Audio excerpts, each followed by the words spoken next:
And welcome back to Oriole Park at Camden Yards. Another great crowd at hand to see the Mariners take on the Birds in the opening game of this 3-game series. We had a special ceremonial first pitch prior to tonight's ball game. Trainer Dwayne Lucas, of course, is here. It is Preakness weekend in the Baltimore area. He won the Kentucky Derby with Grindstone, and man, this guy's been so successful in the horse racing field.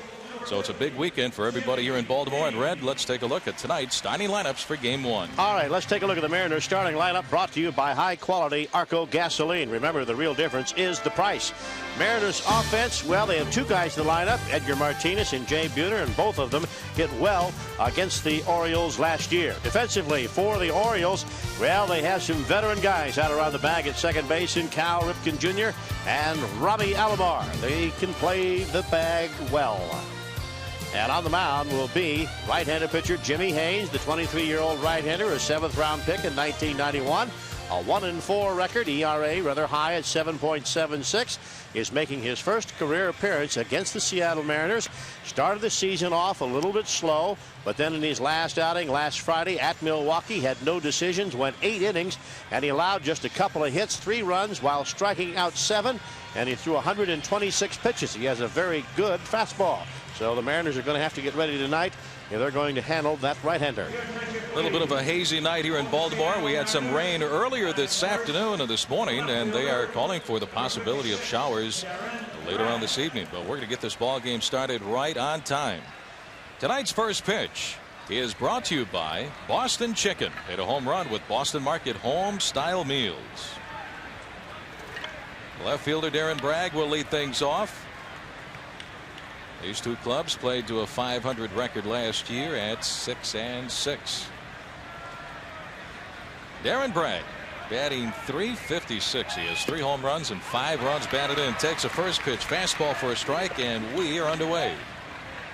The numbers for Darren Bragg. He's done a great job since coming back from AAA Tacoma, using the entire field. Ground ball right to the second baseman. Robbie Alomar scoops it up and gets Bragg at first base. 1 out, and that'll bring up shortstop Alex Rodriguez. And Red, some of the keys to the game in this one. Well, the number one, you're going to have to keep Brady Anderson off the bases and also keep him in the ballpark. 15 home runs as a leadoff man. Don't wake up the Orioles. Let them sleep, because a lot of the guys have been struggling. So don't do anything that's going to wake them up, and then don't let Robbie Alomar beat you. And of course, Robbie Alomar, one of the best hitters in all of the American League.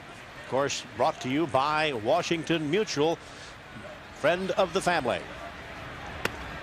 Here's Alex Rodriguez, and he takes a strike 0-1. Jimmy Haynes, big kid, 6'4", 180. Here's a big kid right there, Alex Rodriguez, batting .318, big bat, 6 home runs, 23 runs batted in, ball 1, 1-1.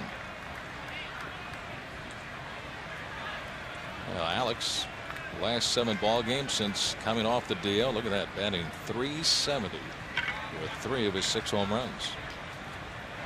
And the pull hamstring, curveball for a strike, and it's now 1-2.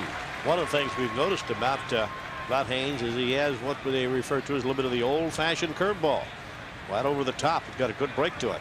As Joe Garagiola would say, the old drop ball. The old drop ball. We used to call that a drop ball. Overhand drop. Fastball fouled away, and the count is still 1-2 on Alex. Jimmy Haynes, great job at AAA Rochester last year. He started 25 games for the Red Wings and was 12-8. Led the International League in strikeouts with 140 and was very impressive at the end of last season. He appeared in 4 games, 3 as a starter, and was 2-1 with Baltimore. Ball 2, 2-2. Alex, a good ball game last Wednesday in New York when he went 3 for 6 and the Mariners 10-5 win over the Yankees. Look at that, with 2 strikes. Still a tough hitter. Ground ball out to Ripken at short. Sidearms the ball to first in time to get Alex. 2 outs. Cal Ripken, the Iron Man of baseball. What a thrill it was to be here in Baltimore right before Ripken broke Lou Gehrig's record that many people thought would never be broken, but he did it last year. Over 2,131 consecutive games played for Cal Ripken Jr. Here's Ken Griffey Jr. He's looking for that milestone 200th career home run. Right now with 199, he has 10 home runs for the year and 24 runs batted in. And this ballpark very much suited to a left-handed hitter. It'll get out to right field. Down low with a fastball, ball one. Junior, when he gets number 200, will become the 7th youngest player to reach 200 home runs. And of course, with Junior up there at the plate, they can come on any pitch. You bet. The guys in front of him, the other 6, are all in the Hall of Fame. Ball 2.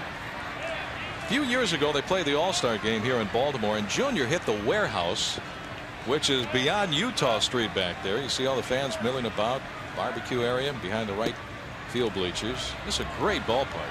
There's ball 3, 3-0 the count, Griffey. And Junior hit the warehouse on the fly.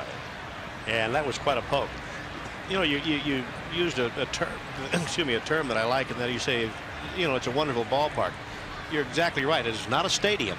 It's a ballpark. It's a ballpark. Yeah. Play baseball here.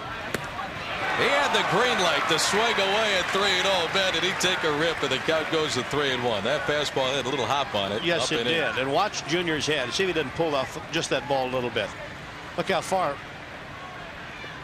he pulled off of that ball that time, but he took a vicious cut at it.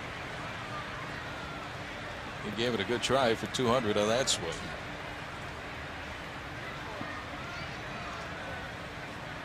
Two outs, nobody on. Top of the first inning, just underway, no score. Out of play, off to our left, almost into the booth, and the count is 3-2 on Griffey. On deck for the Mariners, designated hitter Edgar Martinez. He's batting .331.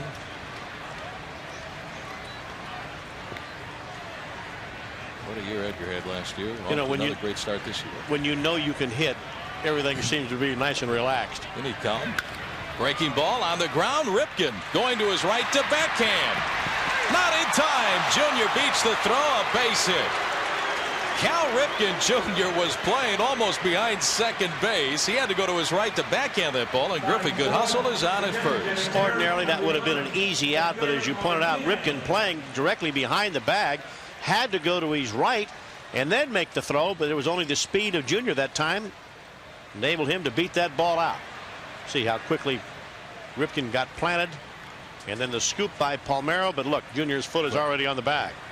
Good camera work, guys, right there. 1 on, 2 outs, and here's designated hitter Edgar Martinez as Junior takes the lead. This guy's Mr. Doubles. Edgar takes ball 1. He has 20 doubles on the year, and that leads the American League. Number 1 is Edgar. Number 2, a distant second, Ivan Rodriguez of the Texas Rangers with 14. Albert Bell had 52 last year for the Indians. Fastball, strike, 1-1. As we mentioned, the first time that Jimmy Haynes has faced the Mariners, and so until they get a chance to see a few pitches, have the batters categorize the type of fastball that he has, the type of breaking ball or changeup. It's always wise first time up to take a few pitches. Sure. Check out his velocity, see the spin on the breaking ball. I was talking with Russ Davis before the ball game, because Russ was at AAA Columbus and Haynes pitched at AAA Rochester in the International League. I asked him about Haynes. He said, I never faced him last year. Out of play, behind the plate, and it's 1-2 on Edgar.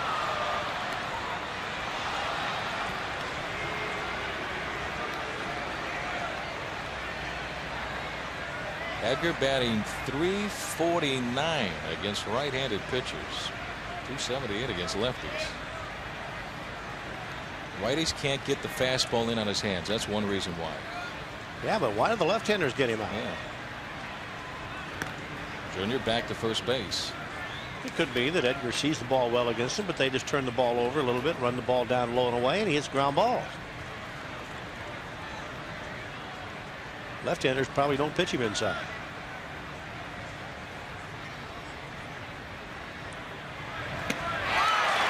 swinging for strike 3, and that will retire the side for the Mariners in the top of the first. No runs, a base hit, and a man left on. We're underway here in Baltimore. It's the Mariners nothing, the Orioles coming up.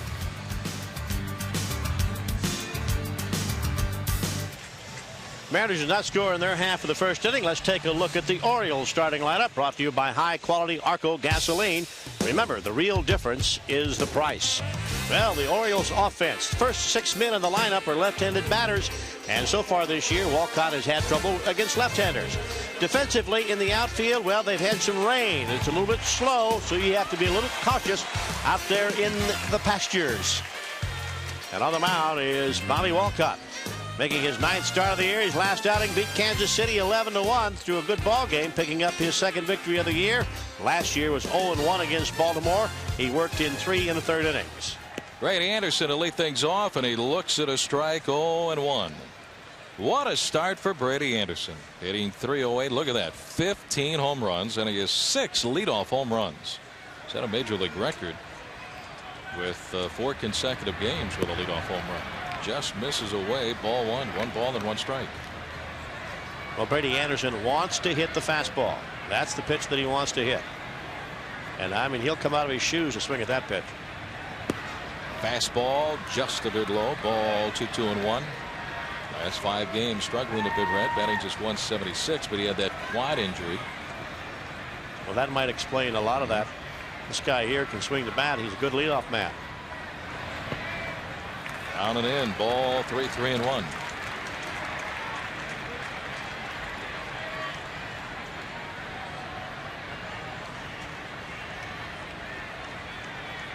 Bobby behind in the count. Ground ball gets on by Sorrento up the right field line in toward the corner. Extra bases. Jay Buhner up with the baseball. Brady Anderson will coast into second with a leadoff double.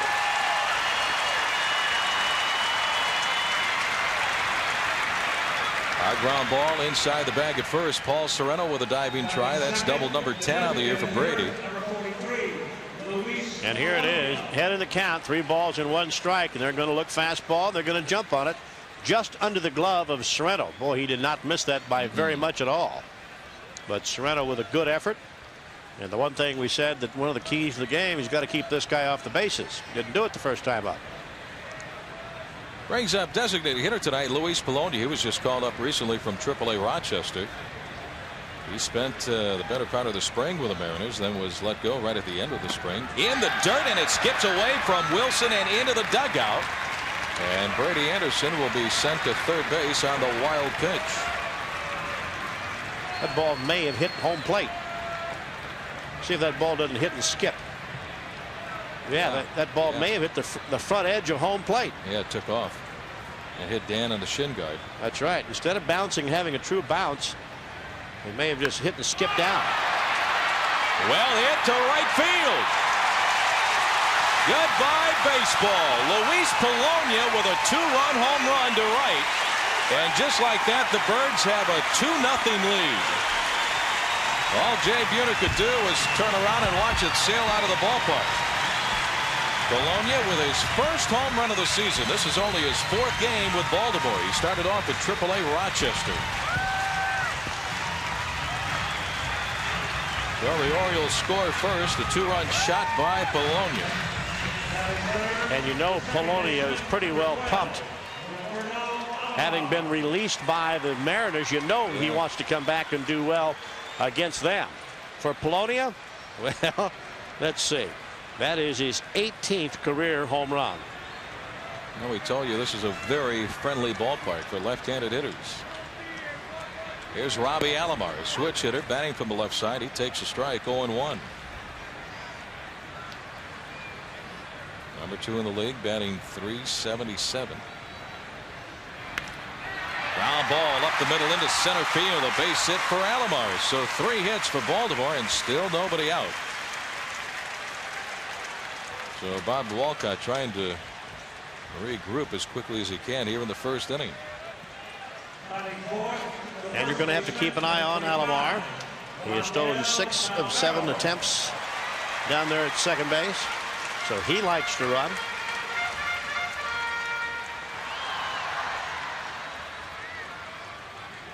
You can see what Walcott is against right-handed pitchers or batters, but against left-handers, that's what we pointed out.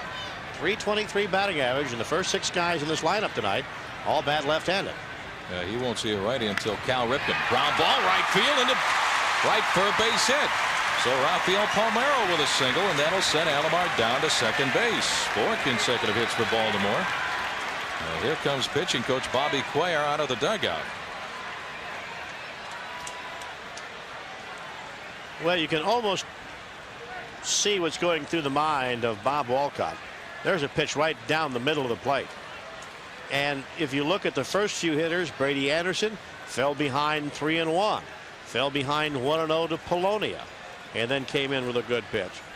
And he's almost saying, you know, I don't want to fall behind every hitter that comes up there, so I better just start him off with a strike. Well, he threw it right down the middle, and RAFAEL Palmeiro going after the first pitch.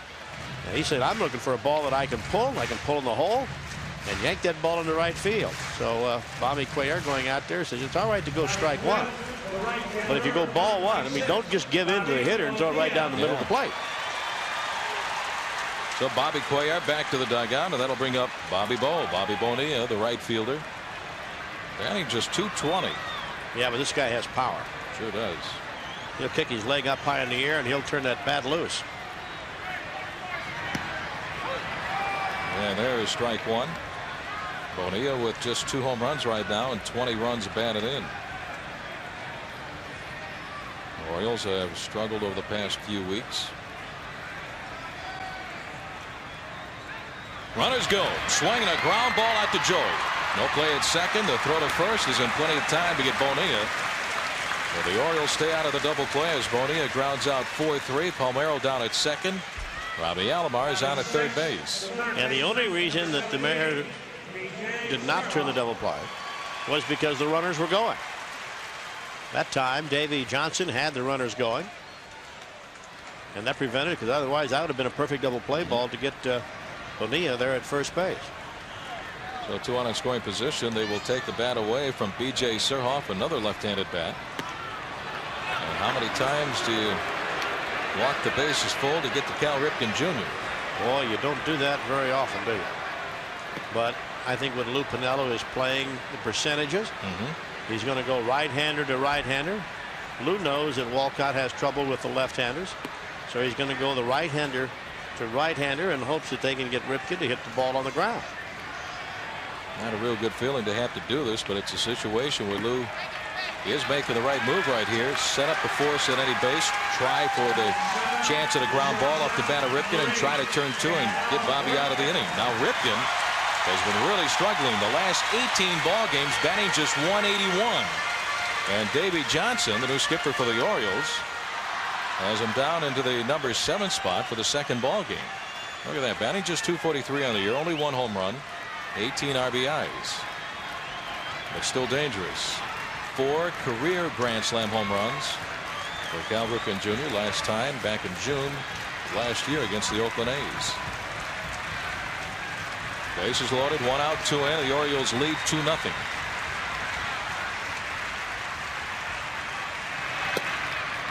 Ball 1.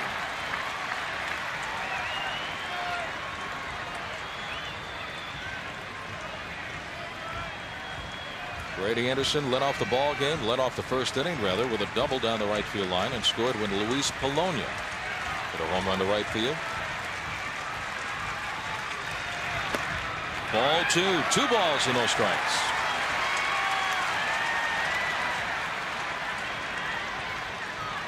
Lou Piniella off the bench, hoping that Bobby can get on track early. But in a major jam here in the first inning, bases loaded, only 1 out.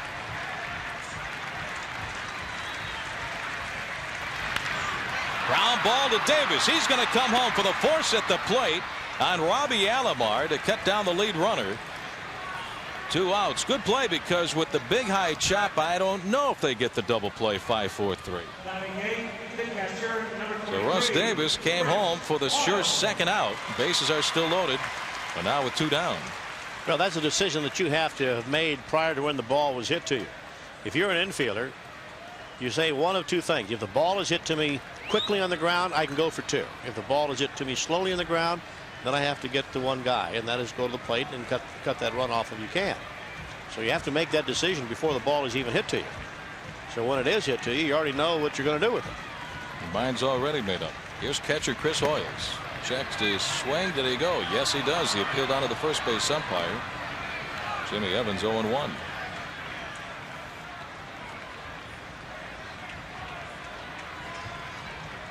He has 3 career Grand Slam home runs.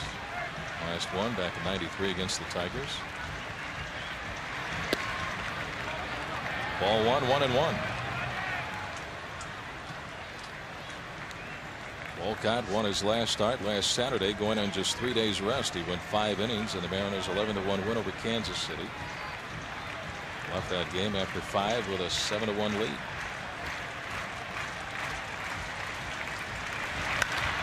Fly ball into center field. Griffey comes in. He is there and makes the catch, and that will retire the side. Well, the Orioles get a couple. It could have been worse. We go to the top of the second. Our score: the Orioles 2 and the Mariners nothing.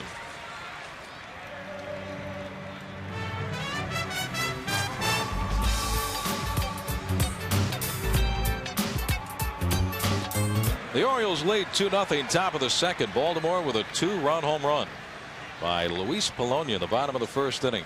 Right fielder Jay Buhner will lead things off here in their half of the second, followed by Paul Sorrento and then catcher Dan Wilson.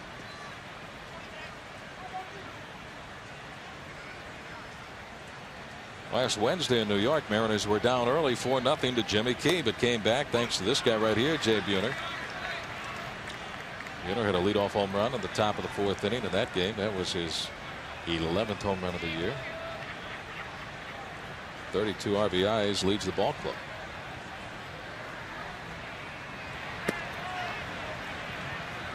One and one. Here's little Luis. He's their DH tonight. Tony Tarasco was sent down to Rochester, and Luis came up from AAA. Fly ball to straightaway center field. But Brady Anderson coasting over toward right center, and he makes the catch. One away.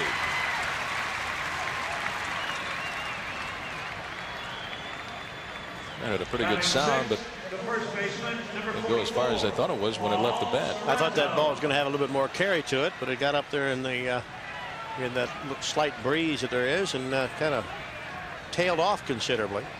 Well, obviously Buhner did not strike that ball nearly as well as we thought he did. One away, and that'll bring up first baseman Paul Sorrento. Ball hitting .245, the 10 home runs, 24 runs batted in, 25 rather. Ball 1. Home plate umpire tonight is Chuck Merriweather. Righty's batting .273 with all of his home runs. 2 for 18 against Southpaws. Check swing, went after it, tried to hold up. 1 ball and 1 strike.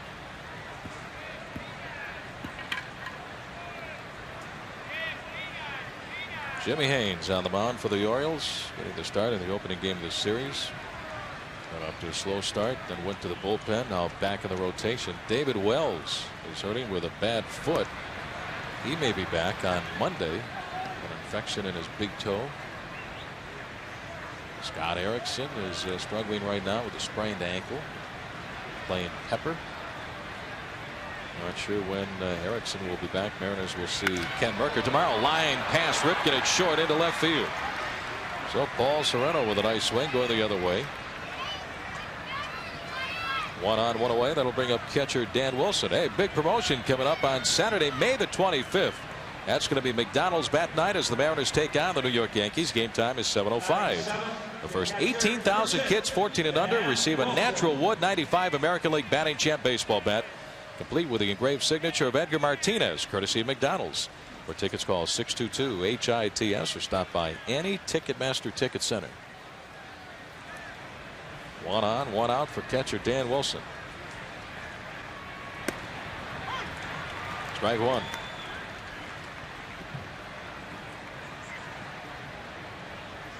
Tying run at the plate. Dan 8 home runs on the year, had 9 all of last season. Hitting .270.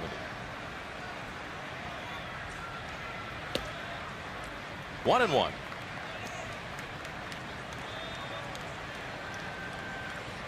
Jimmy Haynes is 23 years of age. Did not face the Mariners last year. This is his first ever appearance against Seattle.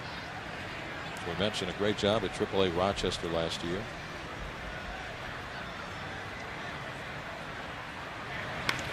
Lined into right field. Caught though by the second baseman Robbie Alomar, timing his leap on the soft liner. Robbie back a few steps on the grass in shallow right field. 2 away. All-star with the bat, all-star with a glove. Robbie Alomar. Didn't quite get enough of that toward the fat end of the bat. Jammed Wilson quite a bit that time. Soft looper. Good play by Alomar, and you can see Alomar already looking over his shoulder to see whether he had a play at doubling the runner off at first base.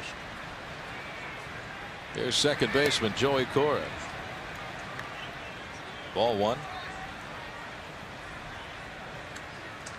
Joey batting .221. 3 home runs. 9 runs batted in. Ball 2.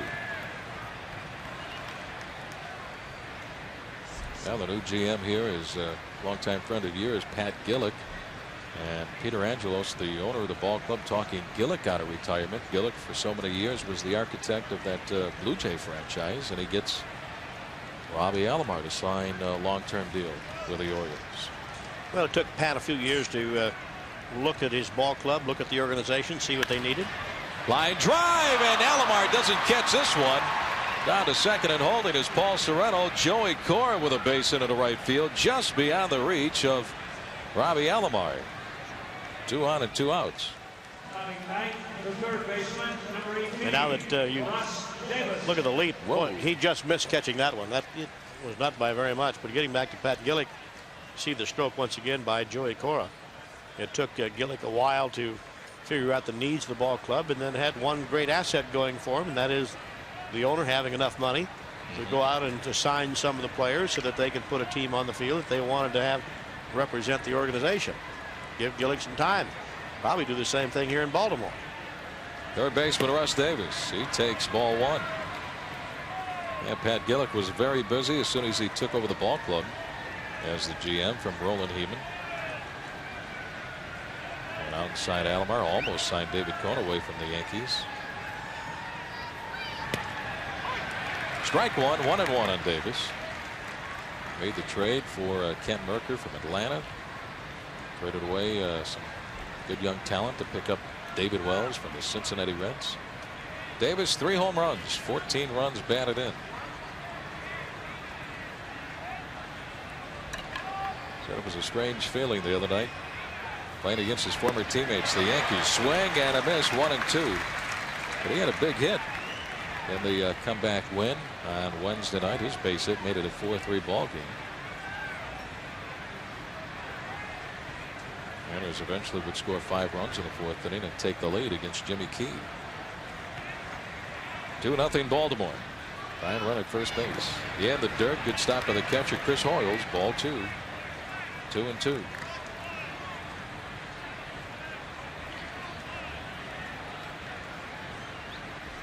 Sorrento at second. Joey Cora at first base.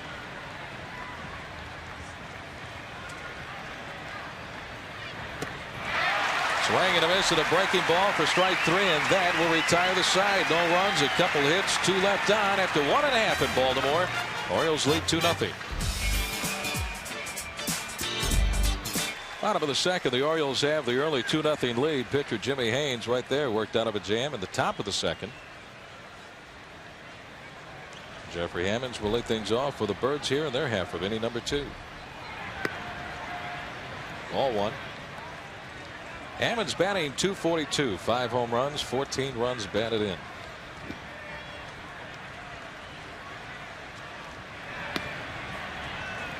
Two 2-0.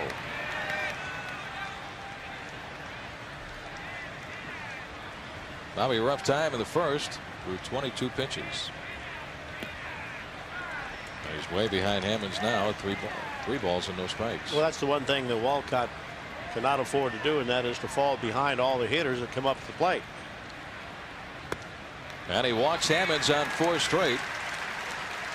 It's a second walk given up by Bob Walcott. The first one was the intentional walk that loaded the bases in the first inning to get to Ripken. Bobby, when he's on, doesn't walk many people. I mean, one of his strengths is that he has very, very good control. Here's Brady Anderson, a leadoff double in the first. He was aboard when Polonia hit the 2-run home run to right field.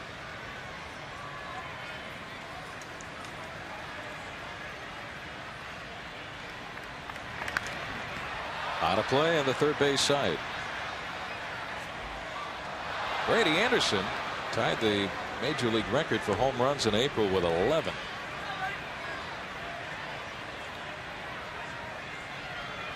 His numbers against the Mariners: 11 career home runs against Seattle, 42 runs batted in, best against any team in the league.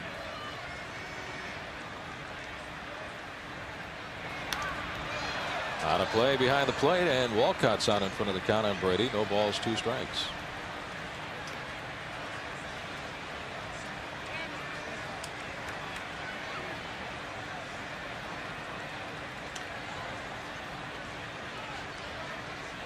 Bob Walcott 0-1 against Baltimore last year. He appeared in 7 ball games, 6 as a starter.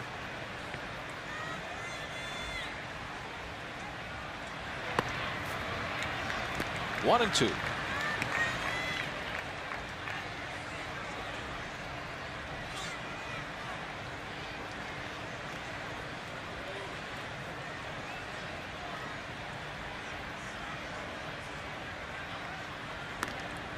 Hammond's back.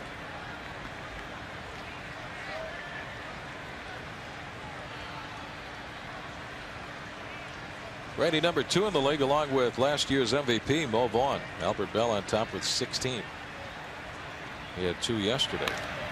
Pops him up. Second baseman Joey Cora calling for it out there in shallow right center field. 1 away.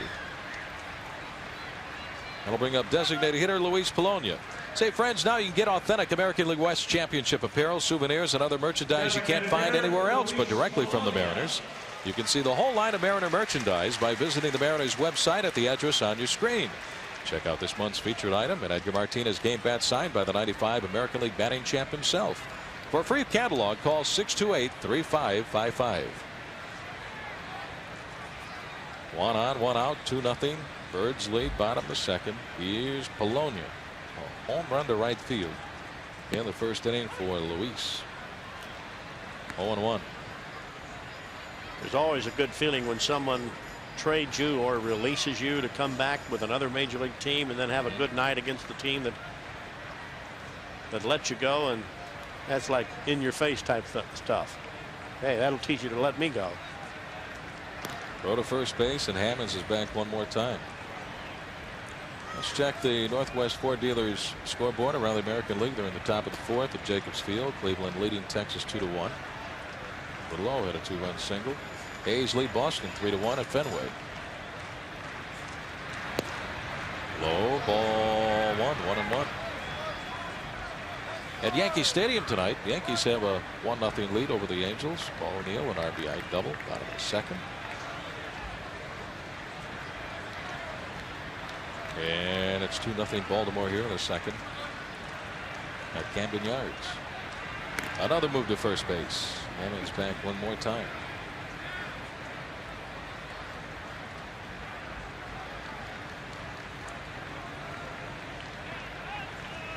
Luis Polonia now just adds to the list of many of the new faces on this ball club. Another move to first base. And behind him, coming over from Toronto, Robbie Alomar. B.J. Surhroff from Milwaukee, signing as a free agent.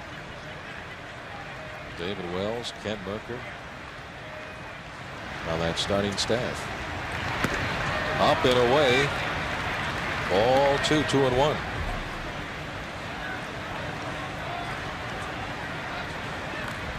Randy Myers down to the bullpen, their new closer. Saved 38 games last year for the Chicago Cubs. Roger McDowell down to the bullpen. He was with Texas last year.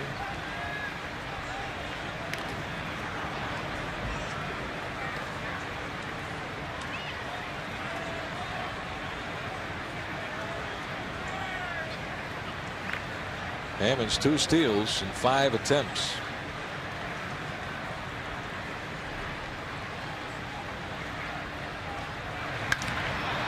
Down the left field line, running out of room, Darren Bragg, and this one is up into the crowd. 2-2 on Polonia.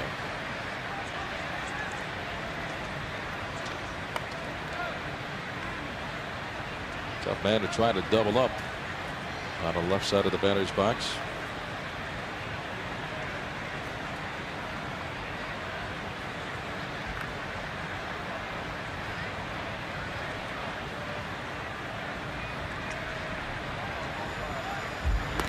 Walcott trying to keep Hammonds close. Bobby looking for the double play to get him out of the inning. That way you don't have to face Robbie Alomar. And Polonia primarily hits the ball left field. Doesn't pull the ball a great deal, although he pulled the one this last time up. He ended up getting in the air and hit a home run. But most left-hand hitters like to have that run at first base and then pull a ball in the hole. Well, Texas coming back in Cleveland. They now lead 3-2 on a Kevin Elster home run. So the Rangers are on top. Line drive left field down the line. Another base hit for Polonia. Hammonds makes a turn but will stop at second base. You're right, Brady goes the other way. And now Robbie Alomar is due up next with 2 on. Second baseman. See the swing by Polonia. There's a nasty pitch going outside. You can see that Polonia just dropped the bat of the ball. Had him reaching for it. And just slapping that ball over the head of Russ Davis at third base, picking up an easy base knock. Runners at first and second, only 1 away. Here's Robbie Alomar. Alomar singled into center field in the first inning. On the outside corner, 0-1.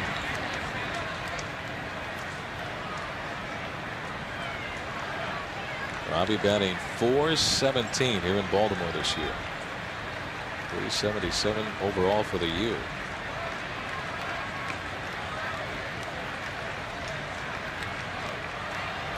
Walcott keeping an eye on Hammonds at second base. Orioles lead 2-0.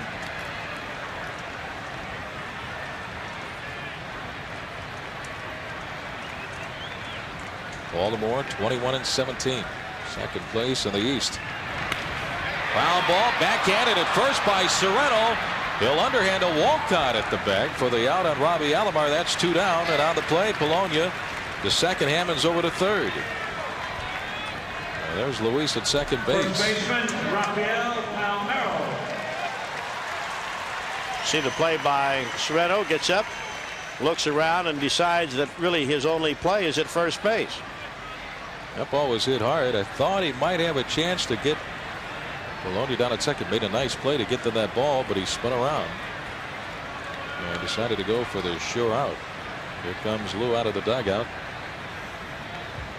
Now you have Klink warming up down to the bullpen. Joe Klink, a left-hander. You got Palmeiro, left-handed hitter, due up, and then Bobby Bonilla right after him. 2 on, 2 outs. After giving up the 2 runs in the first, Walcott had to work himself out of a jam, and now looking to get out of trouble here in the second. And Lou going out there to talk to young Walcott about how to pitch to Palmeiro. First base is open, so you don't want to make a mistake to this guy. This guy right here can give you 3 quick runs. So you stay away, misses with ball 1. If you walk him, then you take your chance with Bobby Bonilla. Yeah, you don't want to give this guy anything good to hit. Now, also, Palmeiro wants to hit the fastball, and he wants to try to pull it.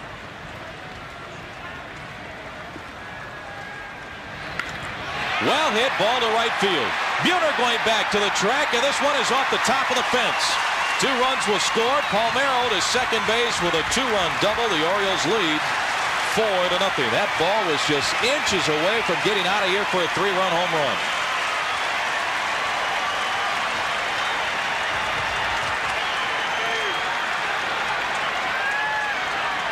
The guys in the grounds crew are up in the dugout behind Jay Buhner in right field. They're saying that ball did leave the ballpark.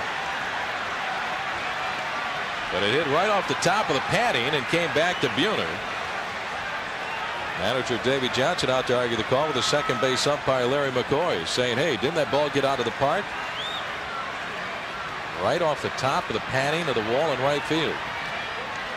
A 2-run score. Polonia from second base, Hammonds from third, and the Orioles have taken a 4-0 lead. See David Johnson arguing, but you can see where that ball landed. The fans could not reach it.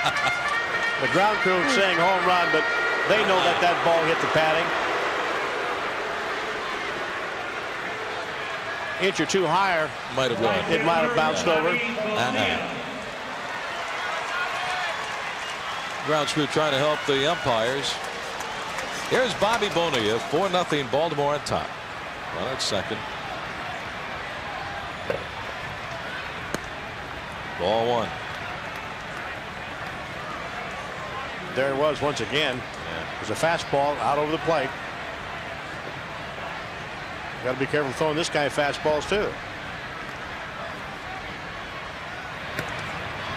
Ball two, no strikes.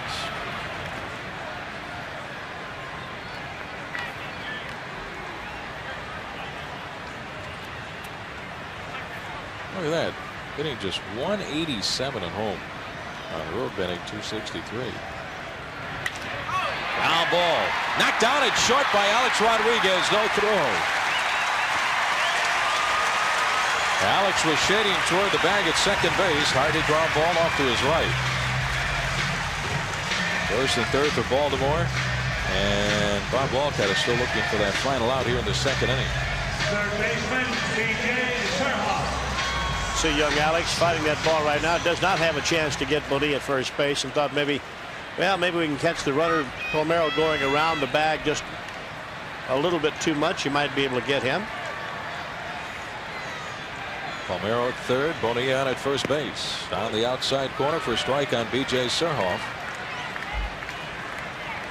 He was intentionally walked in the bottom of the first inning. Well, the Mariners will try to do the same thing tonight here in Baltimore like they did a few nights ago in New York. They were down early to Jimmy Key 4-0. And they came back and won that ball game 10-5. Good fastball for a strike, 0-2.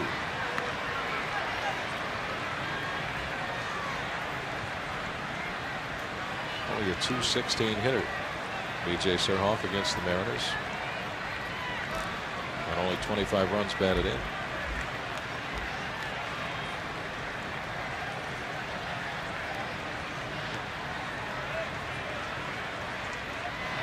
Pitch out by Dan Wilson with 2 outs. Lou Piniella thinking something was on with David Johnson. Maybe sending Bonilla over at first base.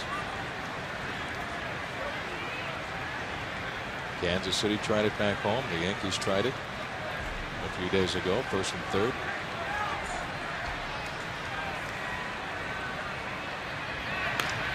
Foul ball out to Sorrento. Tricky hop, knocks it down, tosses to Bobby at the bag for the out on B.J. SURHOFF, and that will retire the side. Good job by Paul Sorrento to stay with that bad hop up the first base line. But 2 runs are in for Baltimore, and after 2 innings of play, the Orioles have a 4-0 lead.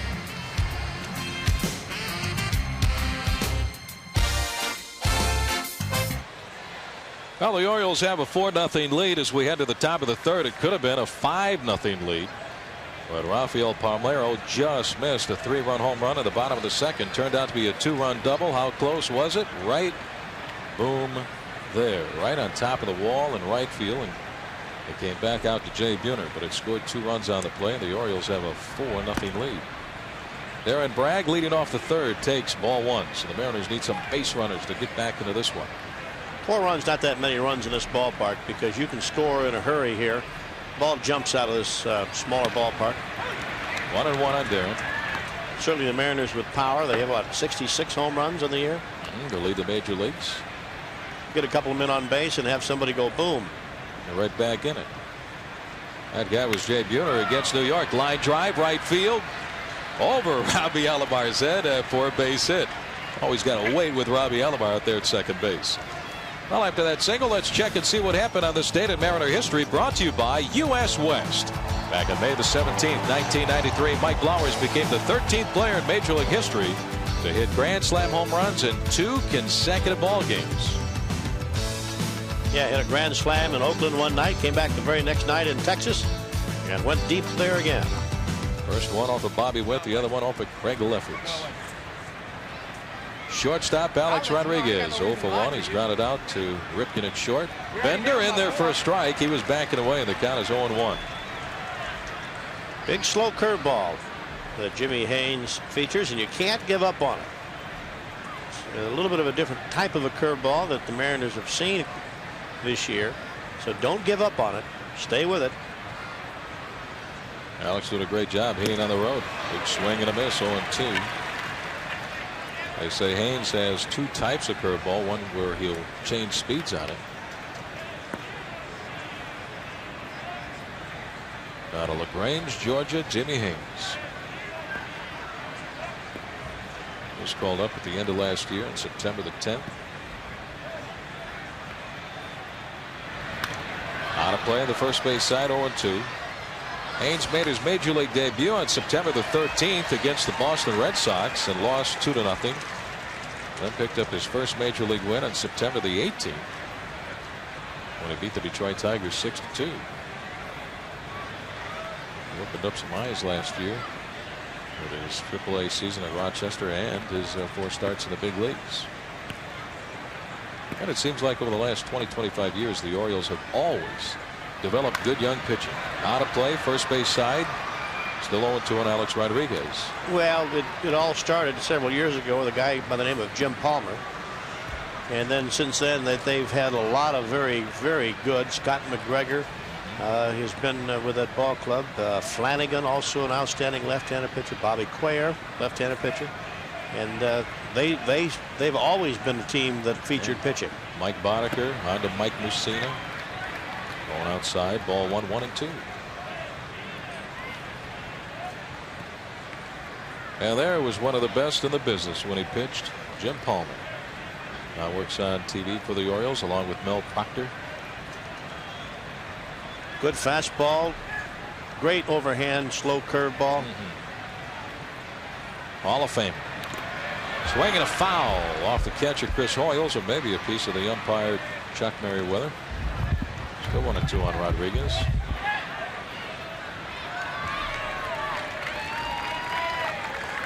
Jim Palmer had that high leg kick. Showed you a lot of movement. You could steal off of him, but the problem was getting down to first base. Yeah, you could steal that one, couldn't you? That's it. Swing and a miss for strike 3, and that is strikeout number 3 for Jimmy Haynes. 1 out for the Mariners here in the 3rd. Down 4-0. Jimmy Haynes puts a little extra on that pitch. Yes, he did, and he just reared back and threw it as hard as he could and say, hit it if you can. And Rodriguez was a little bit tardy on that swing. Impressed with the pitching style of Jimmy Haynes. Moves the fastball around the strike zone. Shows you a few breaking balls for strikes.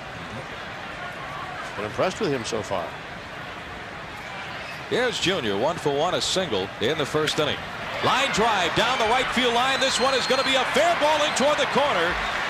Stays in play. Here comes Darren Bragg. He's going to be stopped at 3rd, in at 2nd with a double. Ken Griffey Jr. McLaren shaking his head down there at 3rd base, and he knows he made a mistake because the ball was still in the right field corner when they had Braggs at 3rd base. And right now McLaren upset with himself. Down 4-0. He doesn't want to have anybody thrown out the plate, but they had no play on Bragg if they wanted to send him. Double number 5 on the year for Ken Griffey Jr. Runners out at 2nd and 3rd. That fastball came back over the plate, and Junior jumped on it. See him hooking the ball. That ball didn't land fair by much, but once it gets down the corner, kind of stays in the corner. That's why I thought that they were going to send the runner. You can see that ball landed only a couple of feet fair. 2 on in scoring position for Edgar Martinez. Infield is back. The Orioles will go ahead and give up a run for an out. Edgar 0 for 1, struck out in the 1st inning. Line drive into the gap in right center field. Drops in, a base hit. Here comes Bragg. Here comes Junior. 2 will score. A 2-run single by Edgar Martinez. Mariners get 2 runs back. It's now Baltimore 4, the Mariners 2.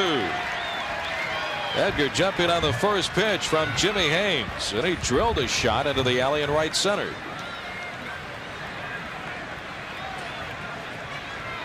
Right now, one of the happy guys on the field has to be McLaren. now that both the runners have scored. But there's a solid base hit. Yeah, there's a solid base hit into right center field.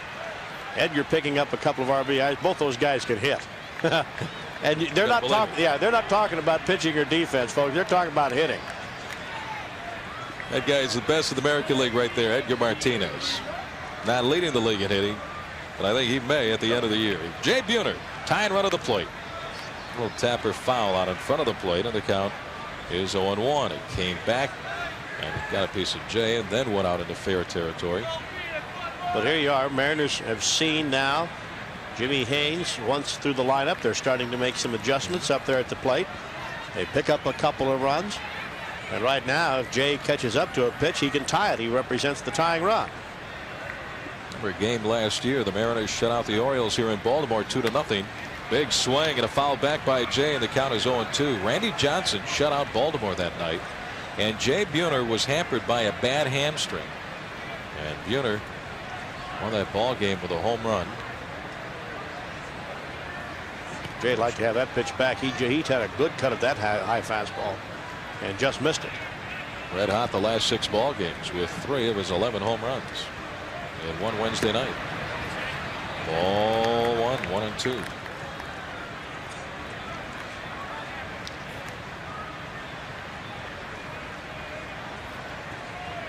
Only 1 out, 1 on, 2 runs are in. Curve low and outside. Ball 2, 2-2.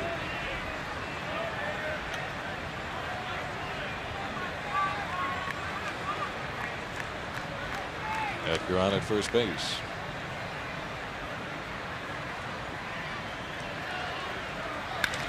Line to the left field for a base hit. Down to second goes Edgar Martinez on a single to left by Jay Buhner. Jimmy Haynes wanted to get that pitch up and in, and Jay got around on it. Didn't quite get it up and in far enough. Nope. Because Buhner hit that ball hard into left field. They're talking about hitting too. Look at this. Wanted to pitch inside. That had a lot of the plate. He got on top of that pitch. Yeah, you can see how that ball has overspin to it. If Jay gets under that ball just a little bit, we have a tie game. Pat Dobson. That's another one of the pitchers we should have mentioned that was with Baltimore several years ago. 20 game winner. We forgot him. How about the year they had 4 20-game winners?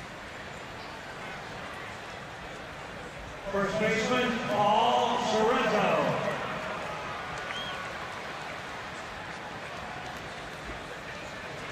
Two on, 1 out. Here's Paul Sorrento. First pitch, 6 home runs. Going after the first pitch. He has 10 home runs for the year. And I think every one of them are on fastballs. Hoiles wants a fastball away. No, it was a breaking ball. 1-0.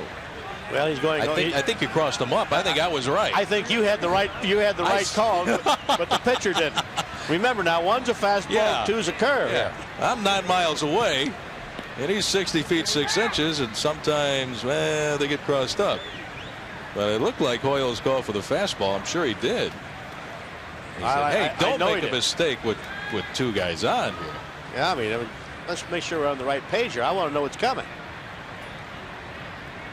Here, way over here, fastball. There, low and outside. Ball 2. Sorrento single to left field in the second. 1 for 1. Mariners have the go-ahead run at the plate, and Paul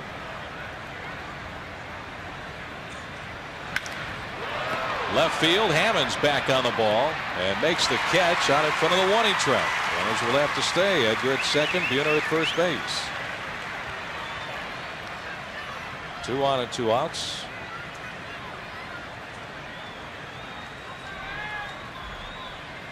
And activity out of the bullpen for the Birds. Tender out the roads beginning to warm up. Orioles lead 4-2. Either the Orioles are sending up some smoke signals, or Luke Powell's barbecue is really going out there in right field. Dan Wilson, he takes a stride, going 1.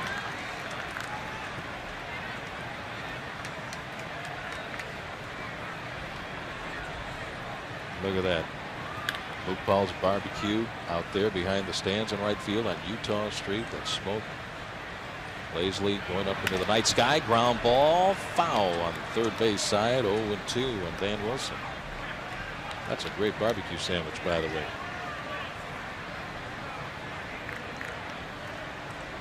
And Boog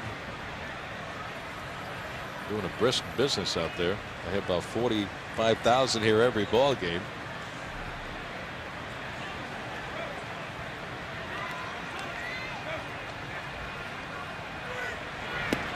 Down and away, ball 1, 1-2. Ron, you think Boog's making more money now selling barbecue than he did his first few years in the big leagues? Yeah, I know he is. But his first few years, they didn't pay the players like they do today. Maybe the first 4 or 5 years combined. Dan looking for a big 2-out base hit, and he takes outside. Ball 2, 2-2. Mariners getting back into the ball game for Bob Walcott. His job is to shut down Baltimore when they come up in the bottom of the third. He has struggled in the first 2 innings. 2 on, 2 outs. Line drive, pulled foul into the crowd. Still 2-2 on Dan.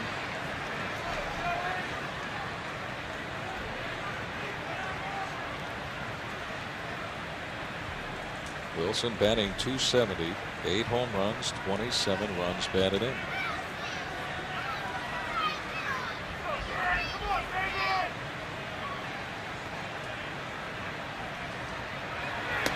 High and outside with a fastball. Ball 3, full count, and now with 2 outs, who can start the runners? On deck, Joey Cora.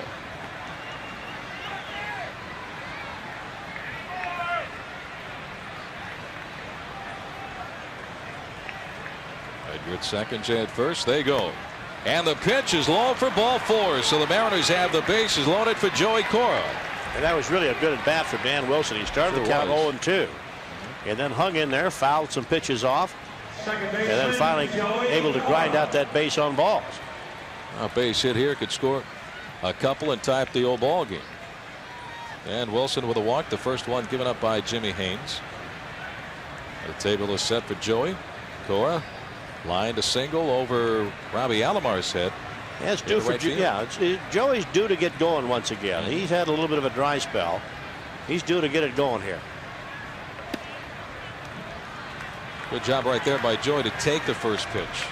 With Haynes walking Dan Wilson, and now Joey out in front of the count at 1-0, and Chris Hoiles makes a beeline to the mound. They have a talk with Haynes.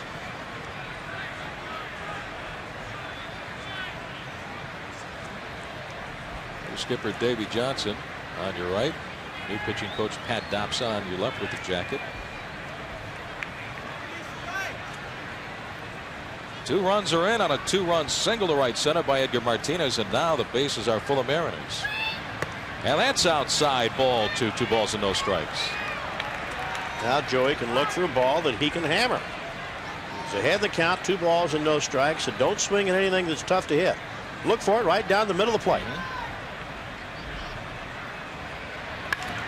On the ground, diving stop, Robbie Alomar. The low throw, but it's dug out by RAFAEL. PALMEIRO. What a play to save 2 runs.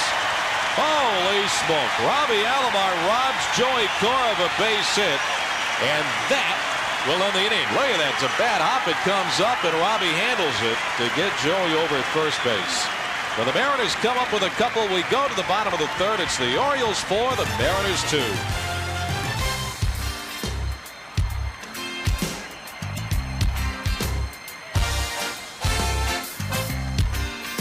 Well, we go to the bottom of the third. It's now the Orioles 4 and the Mariners 2. Mariners getting a couple of runs in the top of the third inning on 4 base hits. And Robbie Alomar saved a couple of runs for Baltimore with a great diving stop on a sharply hit ball into the hole off the bat of Joey Cora. Cal Ripken leads off the inning for the Baltimore Orioles. Takes ball 1.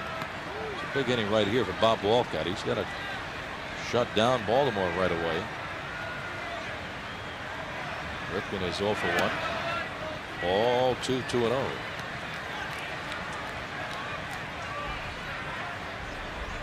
Walcott threw 22 pitches in the first and 24 more in the second. Fly ball into shallow center. Junior comes in and cannot get to it. Leadoff single by Cal Ripken Jr.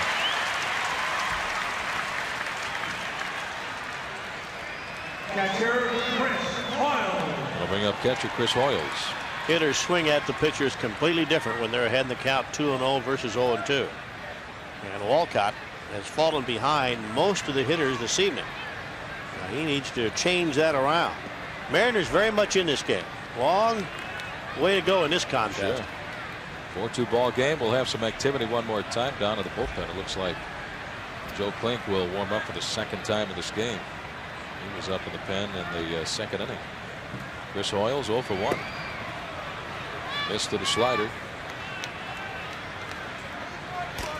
Joe Klink loose down in the bullpen. There's 2 tiers out there in left center field for the home bullpen and the visiting bullpen.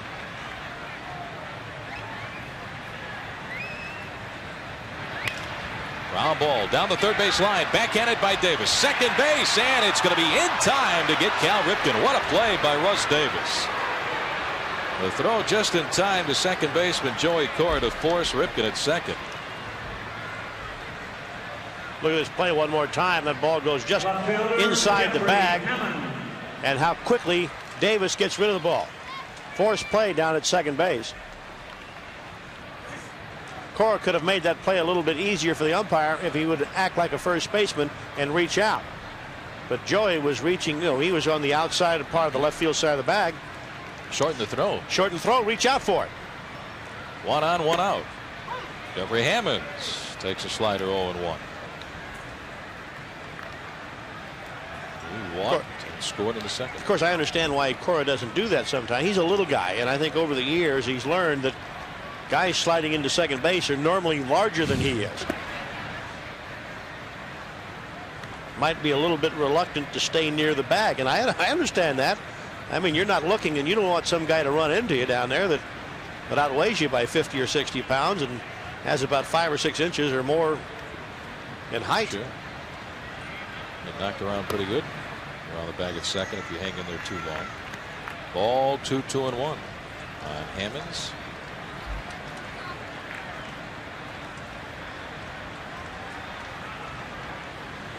According to that last play by Davis is that it keeps the double play in order. Walcott has a chance with a double play ball. There's a ground ball but foul, and the count is 2-2 on Hammonds. And it keeps the runner away from scoring position. Just a nice play by Russ Davis.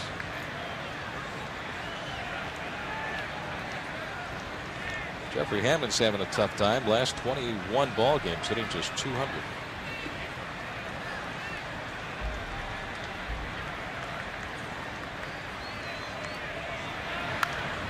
Out of play down the right field side, still 2-2.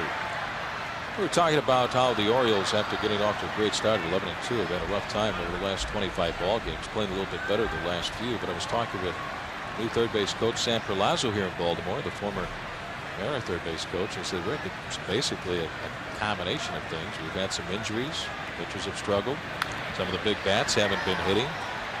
When we get the good pitching, we're not hitting. If we're starting to hit, we just don't seem to get the good pitching. And nothing has been really in sync the last 2 or 3 weeks. So there's a look at Sammy. I think every team goes through cycles when things are out of sync, as you mentioned. Line drive, base hit. Down the left field line and toward the corner. Hoiles heading for third. Up with the ball is Darren Bragg. Throw is cut off by Alex. A double for Jeffrey Hammonds. And the Orioles have runners at second and third with 1 away. Continues to be a tough night for Bob Walcott.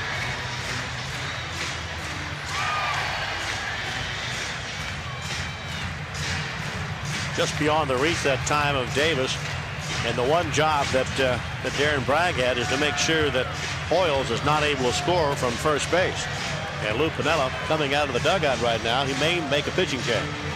You have a left-handed batter and a left-hander warming up in the bullpen.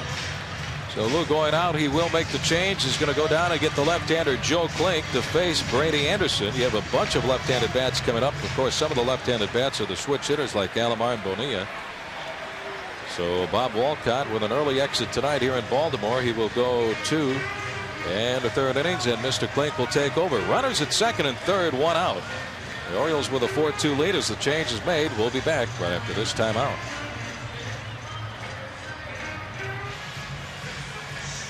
Orioles lead 4-2, bottom of the 3rd. They threaten with runners on at 2nd and 3rd and only 1 away. Bob Walcott, rough night here in Baltimore. He goes 2 in the 3rd innings, gives up 9 hits. Right now 4 runs at 2 on. Still belong to Bob. Had a couple of walks, 1 intentional walk and no strikeouts through 58 pitches. The new pitcher, left-hander Joe Klink, Red. And you can see the numbers on Klink making his 3rd appearance. No decisions. ERA 4.5. Worked in just a couple of innings. 3 hits, walked 1 and struck out 1. And right now his job is to go ahead and get Brady Anderson. We mentioned the first 6 guys in this lineup are left-handed batters. You have Polonia due up next. He's a left-handed batter. And then you switch to ALOMAR, who is a switch hitter.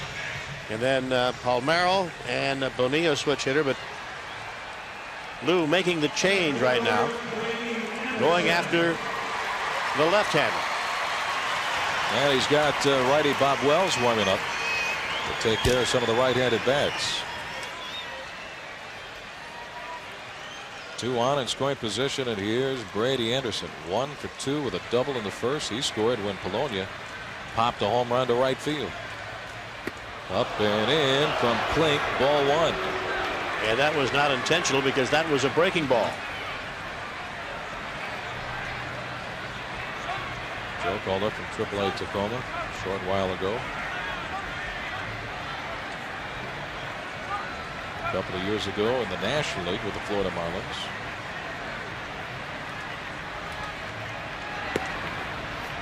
Ball 2, 2-0. Well, Brady Anderson is not one of those kind of guys that you want to get into a guessing match with, because I think the hitter has the advantage. You can either look fastball or curveball. But behind the count, 2 balls and no strikes, going to have to come up with something pretty good to hit. Good breaking ball on the inside corner. 2-0 breaking ball, 2-1. And once again, Brady Anderson looking fastball. Nothing wrong with doing that. In fact, that's a pretty good way to hit.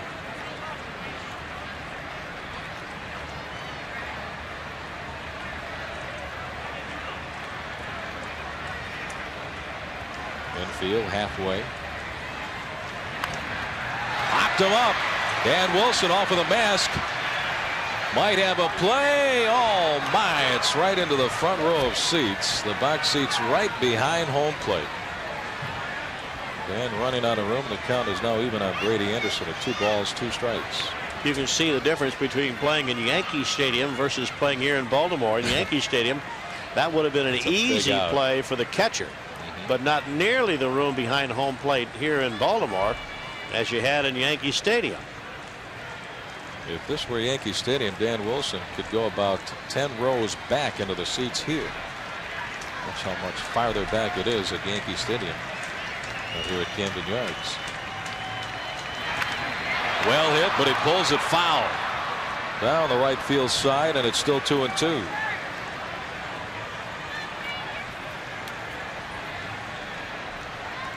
Anderson, 15 home runs, as we mentioned at the outset of the broadcast, number 2 in the league. So they have some instant pop in that leadoff spot.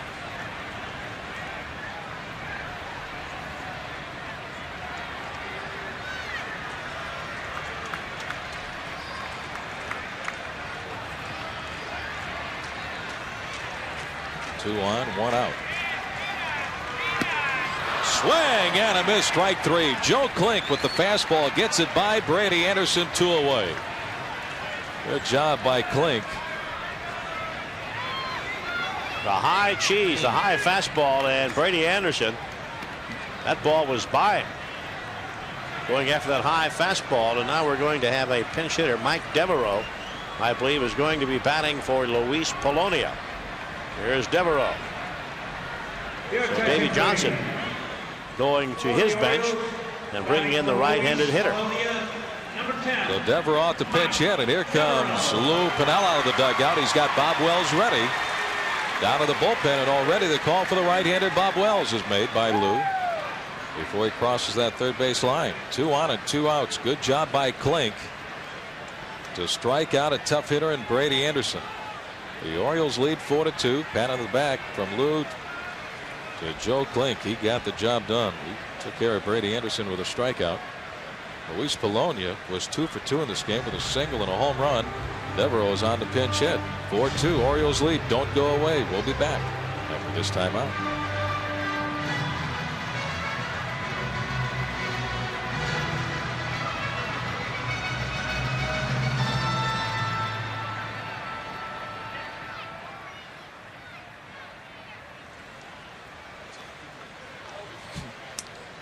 Okay, let's. Why don't we do the pitchers first then? Or scores. We're going to do the scores first. I'll do the scores real quick. Okay. All right. Little ABBA. That's it, Queen. For the Mariners, now pitching number 46, Bob Wells.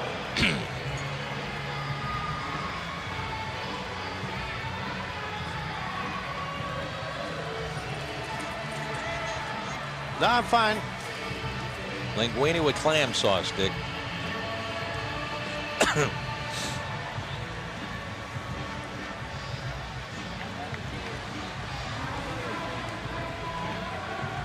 Bottom of the third here in Baltimore. The Orioles lead 4-2. Let's take a look at other scores around baseball. In American League, how about that? The Rangers have come back from a deficit to take a 9-2 lead in Cleveland over the Indians, and they're only in the top of the 5th inning. Oral Hershiser couldn't get anybody out in the 4th. Oakland leading the Red Sox at Fenway 3-2, top of the 7th inning. Giambi, McGuire, Vaughn home runs.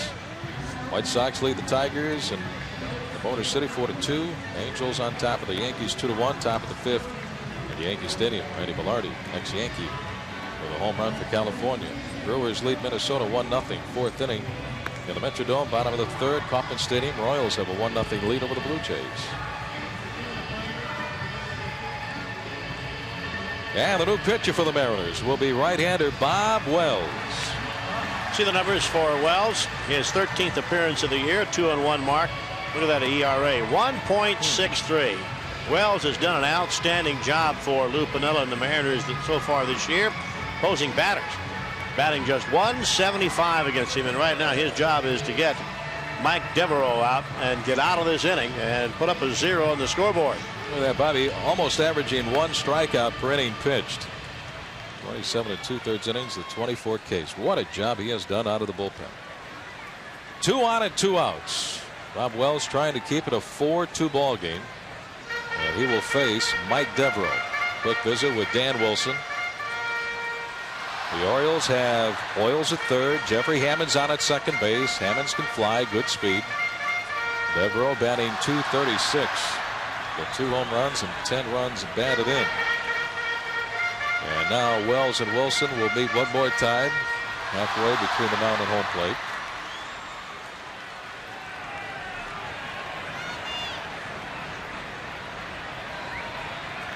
Bomb already the 3rd pitcher used tonight by manager Lou Piniella. Good job by Joe Klink striking out Brady Anderson for the 2nd out. Ball 1.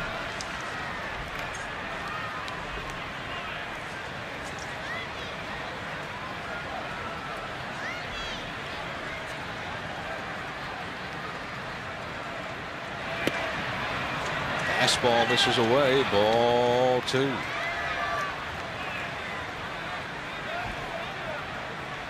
.360 hitter with runners in scoring position. Devereaux has 2 on here in the 3rd.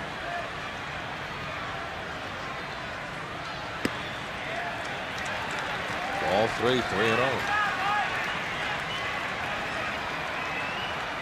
On deck for the Birds, Robbie Alomar.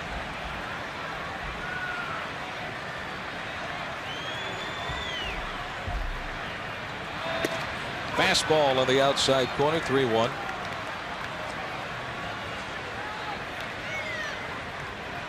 And Wells throwing some excellent baseball here in the first half of the season. Had the elbow problems early in his career.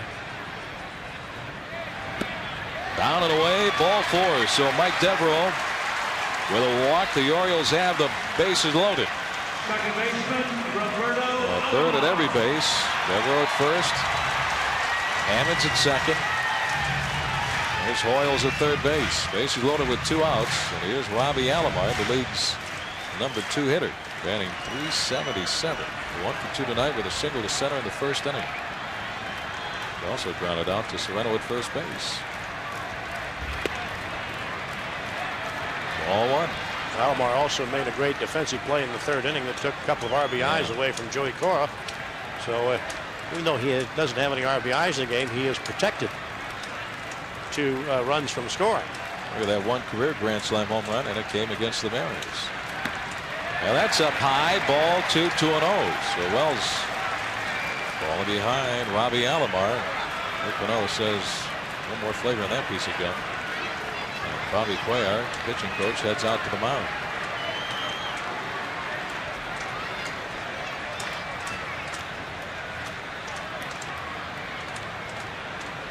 One thing about Bobby Cuellar, he has to know all the different pitchers on his staff, and everybody's a little bit different. Randy Johnson's different than Bosio.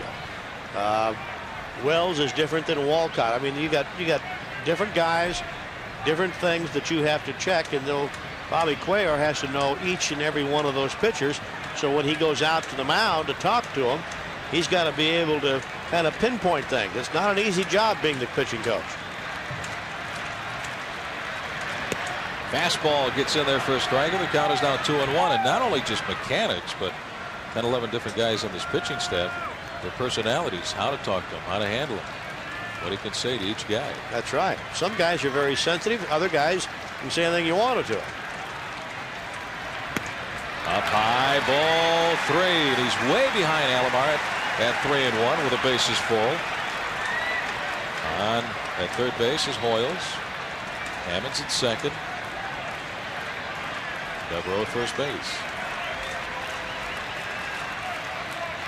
Swing and a miss. Full count, 3-2.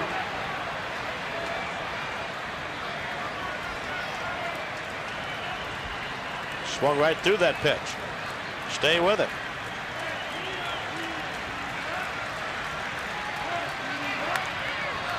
Fouled it away behind the plate. Still 3-2.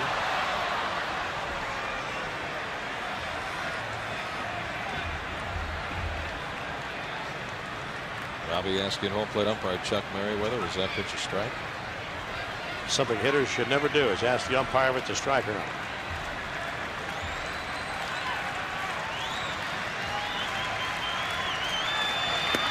Low and inside, ball 4. Bases loaded, walk to Robbie Alomar, picks up an RBI that forces in Hoiles at third base, and the Orioles go out to a 5-2 lead. First baseman, Ripken. Hammonds to third, Devereaux down at second base. Robbie Alomar is on at first. Bob Wells walks the first 2 batters that he faces, Devereaux and Alomar, and now he's got to take a look at Rafael Palmeiro. 5-2, the Orioles out to a 3-run advantage. The reason that a hitter should never ask the umpire if it's a strike or not, because if the umpire calls a strike and you turn around and say no it wasn't, it was outside, and the umpire says how do you know? You don't know what the strike zone is. Leave it alone.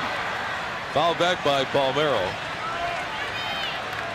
Rafael is 2 for 2 with a single and a double. 2 runs batted in. Just missed a home run with that double last time up in the second.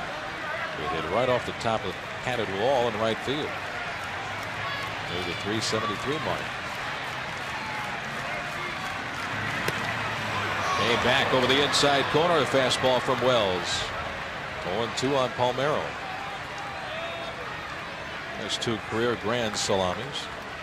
Last one 4 years ago against the Tigers.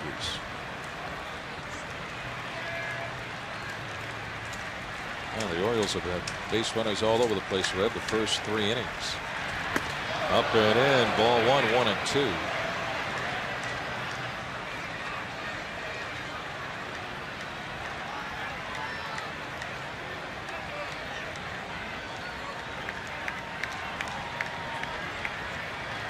Palmeiro with the Cubs, the Rangers, now with Baltimore. Ball's time, steps out of the box.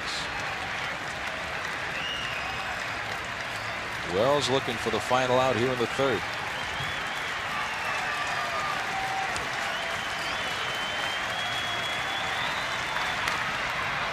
Fouled away. Still 1-2 on Palmeiro, batting just .255. Not a .255 hitter. No, this fella here is generally a solid 300 hitter every year, and so he is on the season off to a relatively slow start. Although he has driven in 32 runs, I mean that's the plus. But average-wise, down just a bit. His base hits have come when they've counted. He's driven in a lot of runs. Fouled away, back up here to the booth, and the count is still 1-2 on Palmeiro. Rafael Palmeiro's family is still in Cuba. Got out of Cuba with his mom and dad at an early age, but his brother is still in Cuba.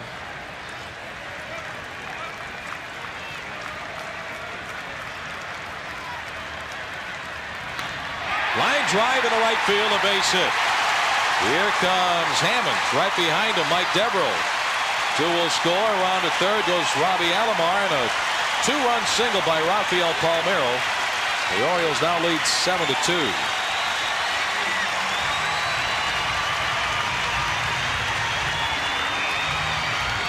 3 runs are in for Baltimore here in the bottom of the third inning.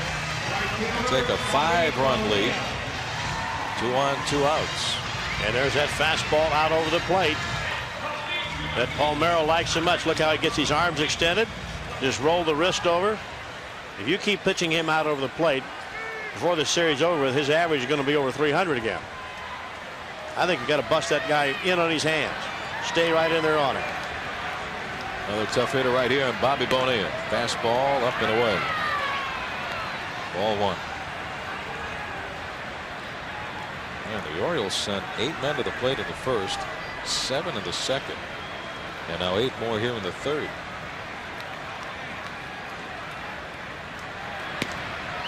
Ball 2, 2 balls and no strikes. Bonilla 1 for 2 with a single in the second.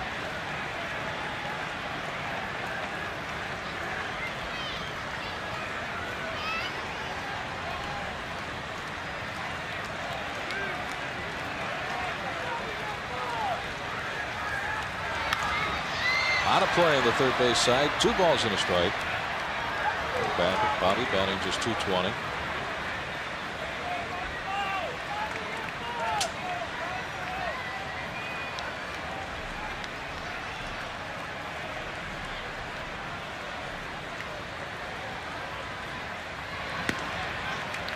Ball 3, 3-1.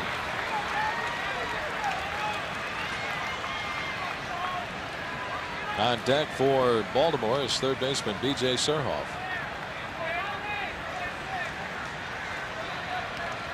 The Orioles now with 7 runs on 10 base hits. Check swing, foul on the third base side. Full count. 3-2. Palmeiro at first base will take off with 2 outs.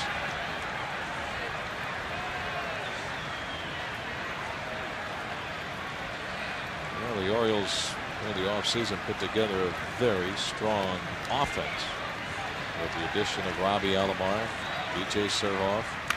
Line drive, foul down the right field line. Still 3-2 on Bonilla.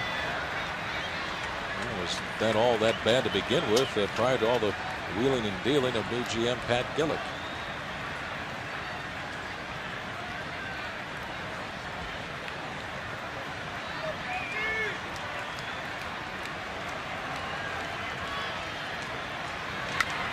Ground ball back toward the mound, picked up by Wells, and that will retire the side. But the Orioles do some more damage. 3 more runs here in the bottom of the third. Rafael Palmeiro with a big hit, a 2-run single to right field, and after 3 innings of play, the Orioles lead the Mariners 7-2. Well, the Orioles fly out to a 7-2 lead, top of the 4th inning. The Mariners will send up third baseman Russ Davis, then left fielder Darren Bragg, and shortstop Alex Rodriguez. Not a baseball left to go in this one. Jimmy Haynes' pitch is in there for a strike on Davis. 0-1. Davis fanned on a 2-2 curveball in the top of the 2nd inning.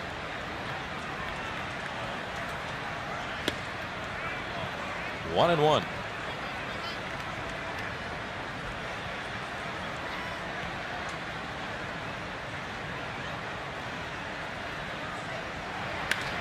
Fly ball left field. Hammonds is there, and he's got it for the out. 1 away. Okay, fans, it's time for tonight's trivia quiz, brought to you by your Northwest Dodge dealers. See the great lineup of Dodge cars and trucks at your local Northwest Dodge dealer. Tonight's question is, the Orioles had 4 20-game winners back in 1971. How many can you name? Can you imagine that? 4 20-game winners. Pitching staff will give the answer in the bottom half of the inning. Darren Bragg. Soft liner into center field for a base hit. That's what the Mariners need right now. A bunch of base runners to get back in it. I think we're just talking about the fact that the Orioles over the years have always featured good pitching, but at the same time they also featured that 3-run homer too. They sure did. Had a fellow by the name of Frank Robinson here. Brooks Robinson, Boog Powell, Davey Johnson, now the manager of the Orioles. When Davey left Baltimore and went to Atlanta in 1973, he had 42 or 43. He hit over 40. He hit over 40. Hit over 40. Alex Rodriguez takes a strike, 0-1. Not bad for a second baseman. Davey broke in with Baltimore back in 1966. Played on 4 World Series ball clubs in Baltimore. Man, they had some great clubs and all that great pitching. Inside, ball 1, 1-1. I'm going to give you folks a hint. We saw on camera 2 of the 4 20-game winners. There's David Johnson, new manager of the Orioles. Ball 2, 2-1. Ask my wife that question. You know, he's managed some very interesting ball clubs. He managed in New York for the Mets. Did a good job there. Excellent job. Went to the World Series in '86. Of course, 3 very interesting years. The last 3 years in Cincinnati. I'm not going to start cussing because they got kids. Ground ball to third. Surhhoff. Second for 1. Alomar's relay for 2. A double play, and that will retire the side. It goes around the horn. They get Bragg at second and double up Alex over at first base. We go to the bottom of the 4th inning in Baltimore. The Orioles lead 7-2.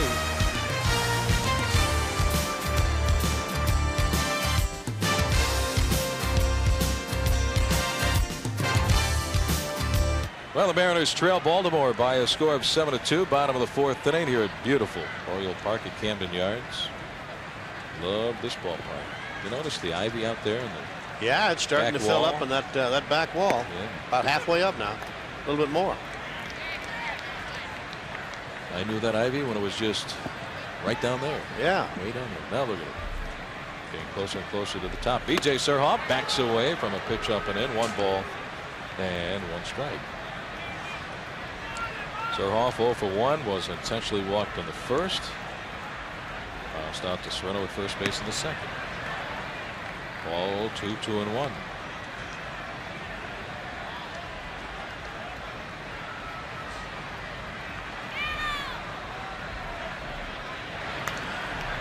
Fouled away. 2-2.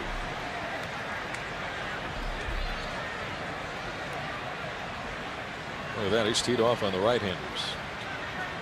344 average. 9 of his 10 home runs. Lefties give him a problem. Line drive caught by CORA at second base. 1 away. Okay, fans, it's time for the answer to tonight's trivia quiz, brought to you by Dodge. See the great lineup of Dodge cars and trucks at your local Northwest Dodge dealer.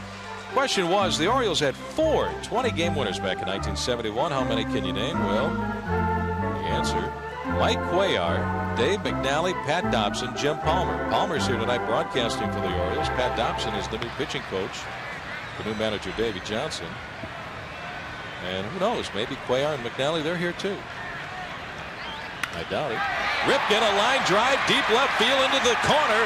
On the track and off the wall. Bragg plays the carom. The throw in, not in time to get Cal Ripken Jr. A 1-out double for Cal.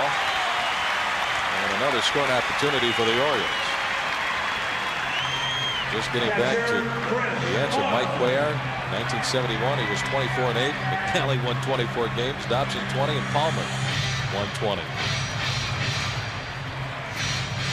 Starting pitchers went a lot further at that particular time. You'll see once again Bragg playing that ricochet.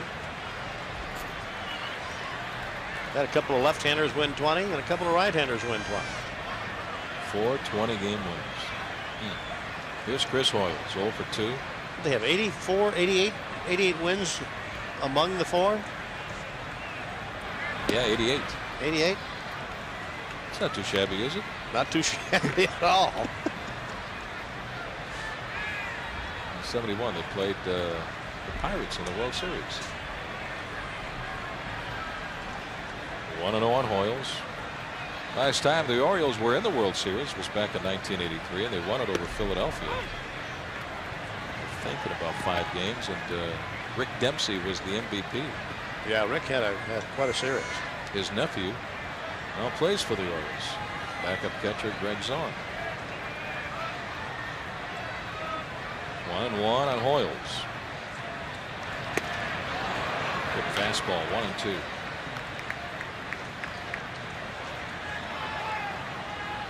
Orioles used to play at Memorial Stadium.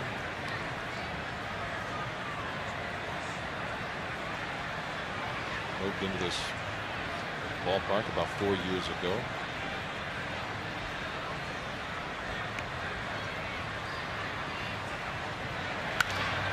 Well hit, left field. Bragg back on the ball. He is there to make the catch. Out in front of the warning track, 2 down. Ripken back to second base. Long fly ball left by Chris Hoiles. Now checking up the scores on the Ford Northwest Ford dealer scoreboard. California trailing the Yankees in New York 6-2, bottom of the 5th. Rangers with a 5-run lead in Cleveland. Texas scoring 6 runs at the top of the 4th against starting pitcher Oral Hershiser. 1 on 2 outs for Jeffrey Hammonds. He's 1 for 1 with a double and a walk. He scored twice. Ball 1.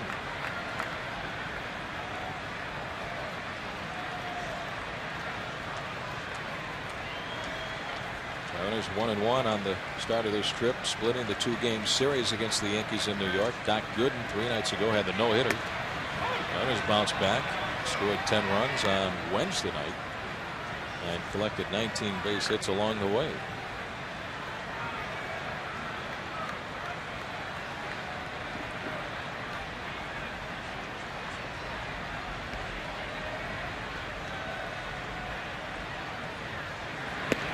Ball 2, 2-1.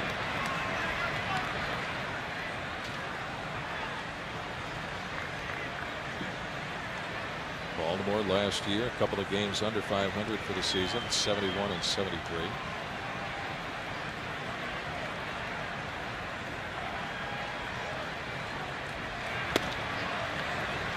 Ball 3, 3-1.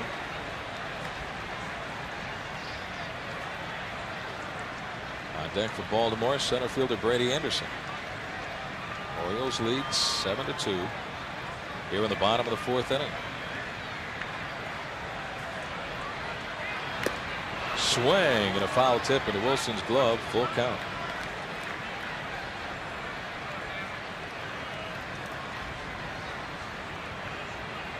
A couple of days ago, the Orioles were rained out in Oakland. Both teams had the off day yesterday here in Baltimore. Bob Wells on in relief in the 3rd inning. Good pitch on the outside corner at the knees for strike 3, and that's it for Hammonds and the Birds in the 4th. First time the Mariners have kept the Orioles scoreless. In an inning, we go to the top of the 5th. Orioles lead 7-2.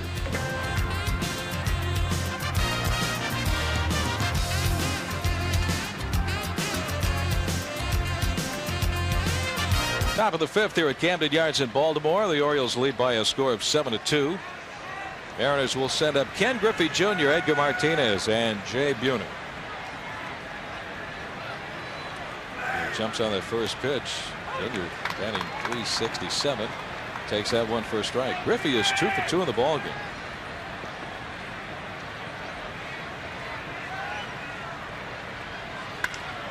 Lined into right field. In on the ball. Bobby Bo to make the catch.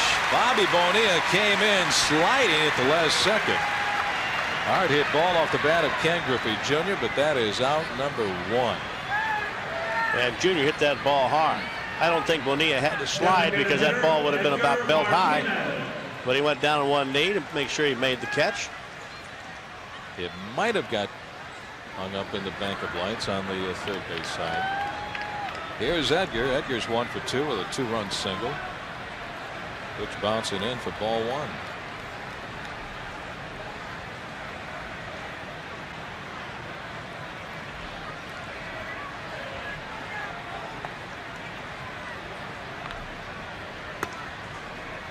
Ball 2. Well, Red, what do you think of this kid so far, Jimmy Haynes? Well, I've been impressed with the way that he locates the fastball and occasionally drops the breaking ball over the plate, changes speeds. But he comes after the hitter. He's got a good fastball. Throws pretty good. On the outside corner at the knees, 2-1 at Edgar. Yeah, when you can locate the fastball like that last one, you're going to win a lot of games. Fell behind Edgar, one of the better hitters in all of baseball, and then made a good pitch on him. Just a little bit low. Count is down 3-1. Right now, the biggest thing that snaps out at you about Jimmy Haynes is his ball club got him the lead 7-2, and he took care of the Mariners right away in the top of the 4th inning, 1-2-3. Despite a 1-out single. There's ball 4. Edgar draws a walk. 1 on, 1 away brings up Jay Buhner. Well, friends, Brady Anderson, Cal Ripken Jr., Robbie Alomar, along with the rest of the high-flying Baltimore Orioles, soar into the Kingdom on Tuesday, May the 28th at 7:05 for the start of a 2-game series. The 2-game set is highlighted by Weyerhaeuser Wednesday. All fans bringing a grocery bag full of recyclable newspaper will receive a coupon good for $2 off any price ticket, concession, or merchandise. For tickets, call 622-HITS.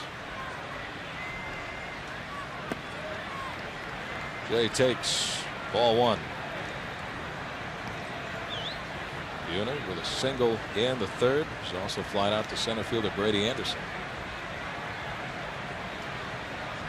Don't forget the home run Jay hit at Old Memorial Stadium a few years back. Underneath the scoreboard, way back into left center field. Ball 2.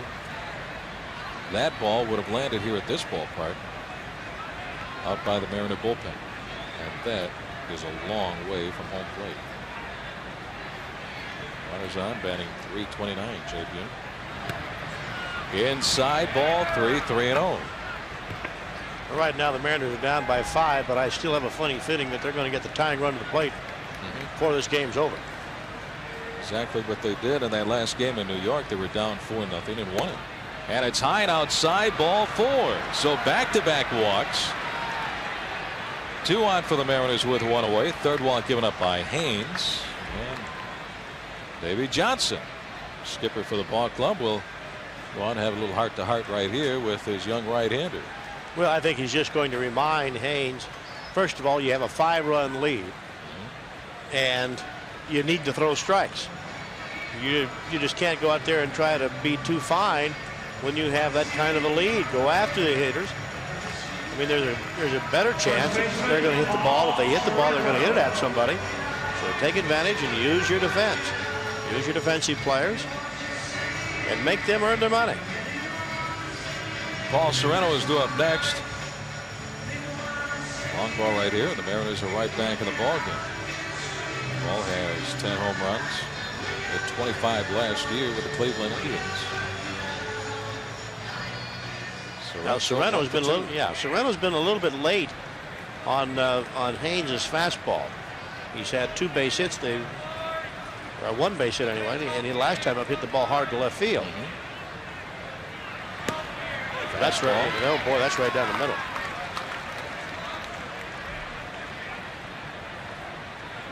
Likes to hit at home.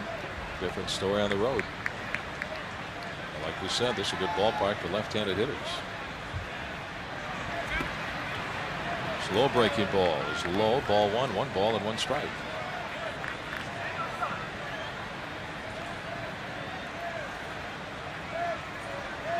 Mariners hoping to chip away at that 5-run deficit.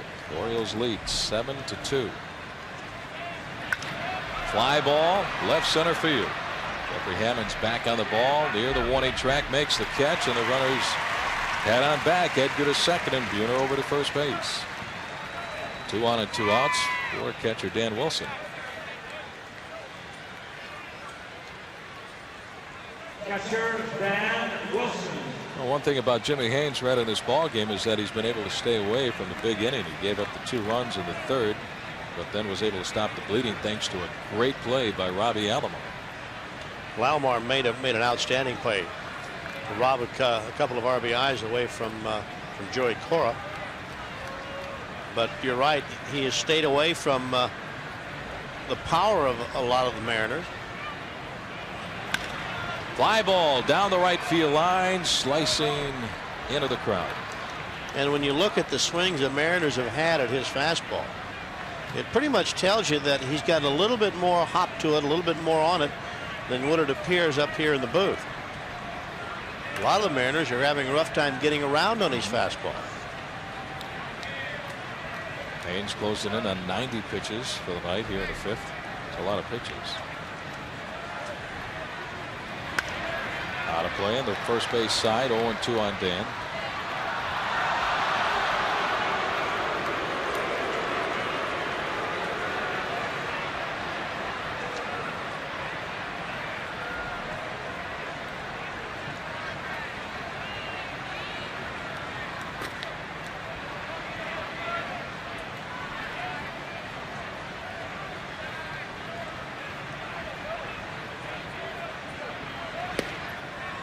Ball 1-1-2. With 1 out, Edgar walked, Jay Buhner walked. Serrano flew out to left center.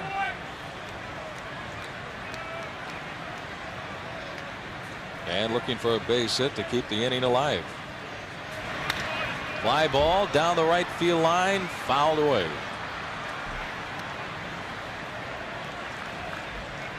Another great crowd here at Oriole Park at Camden Yards. Let's look at the crowd into that right field corner. Not too many seats, empty seats up there in the bleachers in left field. What a great story here in Baltimore. Up and in, and that hits Wilson on the back. He tried to snap off a breaking ball, and Dan Wilson hit right on the 6 on his back, and the Mariners have the bases loaded. Edgar on at third base, Jay down at second, Wilson on at first base. See that pitch that got away from him that time? Said hit Dan right on the number. That's how you got out of the way of the ball. You turn and spin with it, because of the itch in the back. There's no place in the back that's going to hurt that is going to be serious at all. You'll have a bruise or a little bit, but it didn't hit him that hard. Joey Cora. Line shot foul on the third base side, 0-1. And it was Joey who was robbed by second baseman Robbie Alomar to save a couple of runs in the 3rd inning. Otherwise, that ball's into right field, and Edgar scores from third and Buhner from second base. Same situation here in the 5th inning for Joey. Low, 1-1.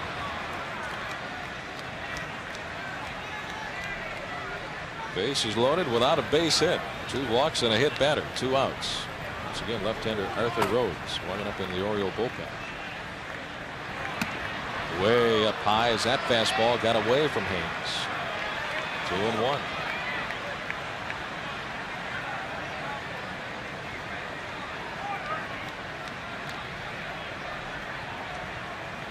Baltimore leads 7-2. Not too far from this ballpark. The birthplace of greatest player of all time, Babe Ruth, just a few blocks away. Ground ball right side, Palmeiro at first. Has it, goes to second for the force on Dan Wilson, and that will retire the side. So Jimmy Haynes works himself out of another jam. We're at the halfway point. We go to the bottom of the 5th inning in Baltimore. The Orioles lead 7-2. Well, the Orioles with that 7-2 lead, the 5-run lead against the Mariners, and Jimmy Haynes trying to get his 5 in, kind of nursed through 5 innings by Davey Johnson, has his 5 in, but you get the idea that this kid is going to continue to struggle. How are you? I'm Dave Niehaus, along with Ron Fairley, as we go to the bottom half of the 5th inning before a packed crowd on a beautiful, beautiful night for baseball here in Baltimore. It doesn't get much better than this. It's usually very hot and very cold, and this is a great night for a ball game. As Brady Anderson leads it off here in the bottom half of the 5th inning. Bobby Wolcott really struggling tonight, pitching from behind, and well, he just didn't have much location at all tonight, Red. Nor did Bobby Wolcott in his start.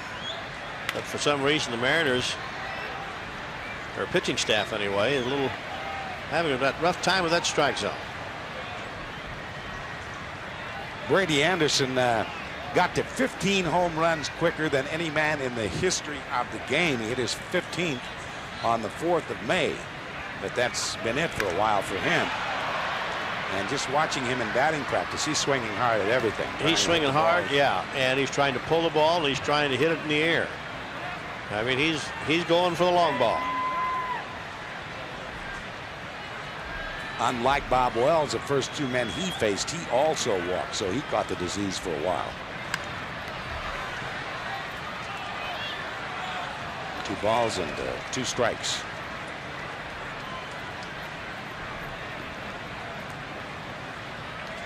If you think there have been a lot of runs scored by teams so far this year, and the Mariners, by the way, hit the 1/4 mark tonight. This is their 40th game. You would be right.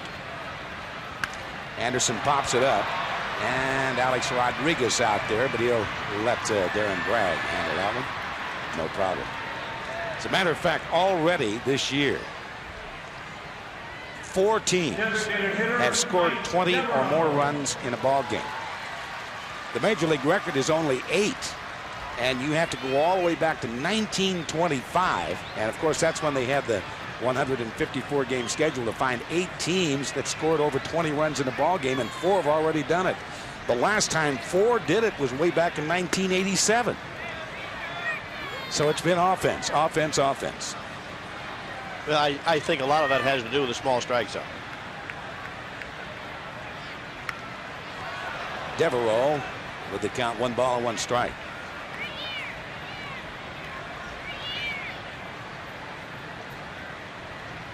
You know, I don't know if that has anything to do with the edict that came out before spring training of lowering the strike zone too, Ronnie, you know. Rather, you know, it was Steve Palermo's recommendation, obviously, that they raise the strike zone. Yeah. Not lower. And I don't see any difference on the low pitch.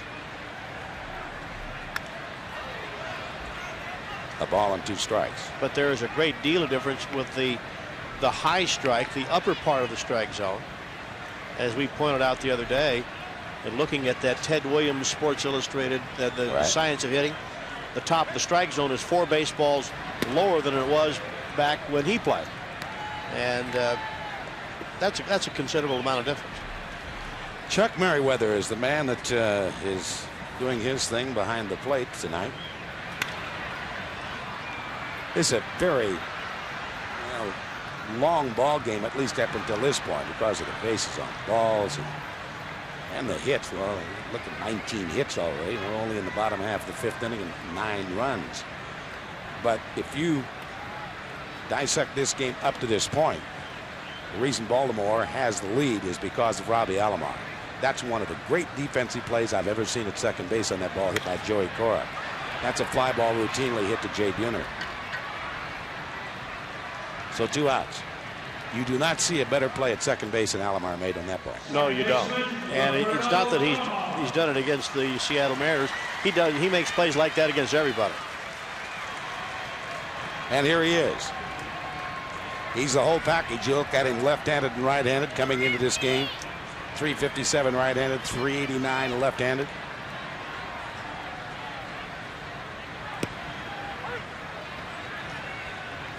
You can sit in a room and argue Carlos Baerga and Robbie Alomar all night long. 1 ball and 1 strike. I'll be honest with you, I don't know who I'd pick if I could only have one. I would take ALOMAR. Of course, you could go back with that old thing. If you had that choice, I'll give you first pick, and then I'll take whatever's left over, and I'm going to have myself a heck of a second baseman. Give that man a contract. 58 hits, leading the league.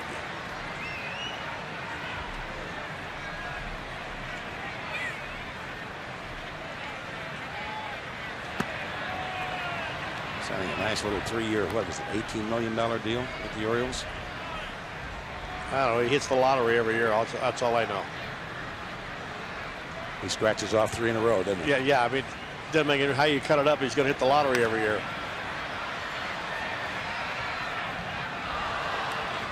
Look at this play. Bases loaded, 2 outs. This would have tied the score. I mean, that is a base hit. Wrong. And from his knees makes the throw, and a good scoop by PALMEIRO.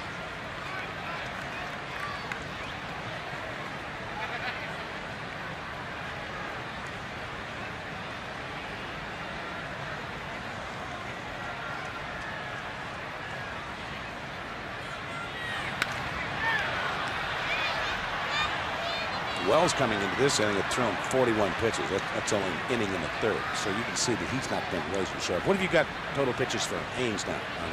For Haynes, I have him with 96. Yeah, he's getting up near 100. I knew that. There's another base hit by Allen. So 59 hits already.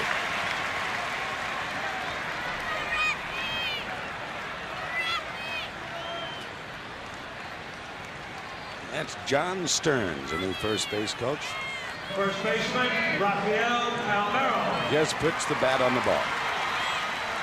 Well, those good hitters, when you make a mistake, there's a pitch that's just up out of the plate. Look how that bat levels out and just kind of serves it the other way. Nice level stroke in that high pitch.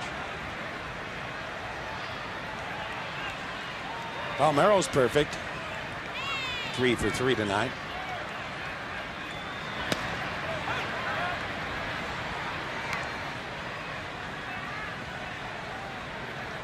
Rafael PALMEIRO has more extra base hits than anybody in the 90s other than Barry Bonds.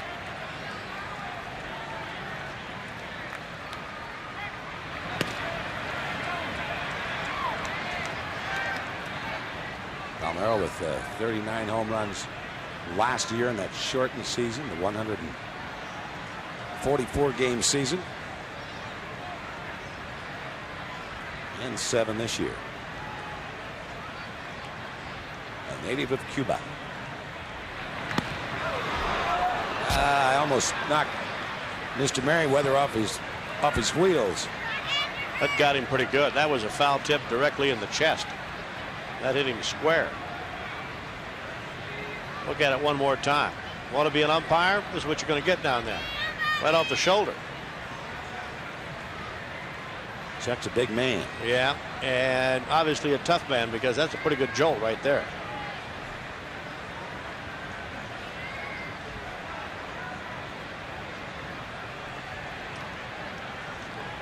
Only hitting 235, whereas he hit almost 100 points higher against right-handers last year.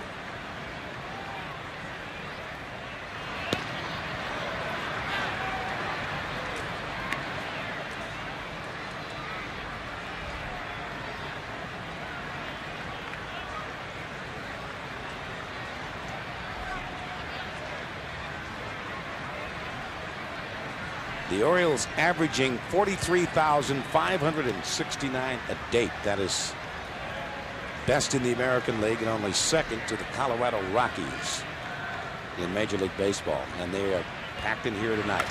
PALMEIRO just pushing that ball out of play off the third base side.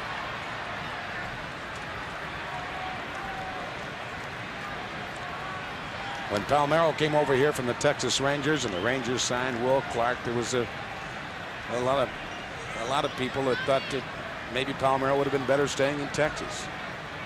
And Clark was wooed over here by the Baltimore Orioles. And both have produced well for their respective ball clubs. I got to think that Palmeiro has done better for Baltimore than Clark has for Texas. I agree with you.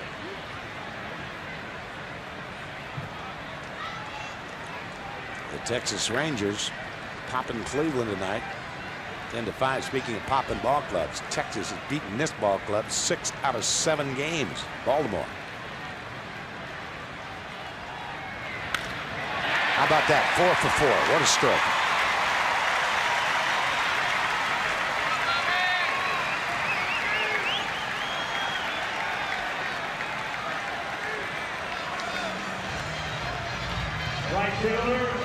Here's the pitch one more time. A fastball right out over the plate. Just about every pitch that he's had to hit tonight, every pitch that he's hit for a base hit or an extra base hit, has been that same pitch. Fastball pretty much in the middle of the plate. Bobby Bonilla, of course, his great years with the Pittsburgh Pirates that got him a huge contract with the Mets. He went back home. He's from New York. And never forget his first press conferences. He'll never wipe this smile off my face. Well, New York did. And he struggled up there now in the last year of his contract. You see, he's having much better May, although we're only halfway through May. Than he had under 200 in April. Great change that time. Ball and a strike.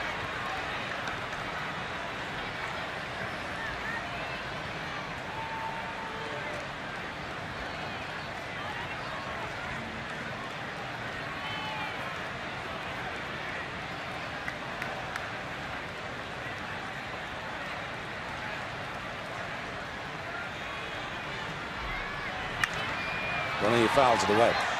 The Orioles were rained out on Wednesday, and the off-day story that was printed in the San Jose Mercury News, I guess, that Pat Gillick said he didn't know if Baltimore really knew how to win. Was picked up back here in Baltimore, and that became the big off-day story yesterday in the Baltimore Oriole papers, in the Baltimore Maryland papers. And he wouldn't name names. But he says, I don't know. Of course, that's a little psychology, too. Bonilla pops it up. And foul territory. Russ Davis is over there to take care of it. And the Baltimore Orioles will leave a couple more out there on the base paths. Baltimore's already left 10 men in this ball game and only through 5 innings, but they lead it by 5-2. The Orioles 7 and the Mariners 2.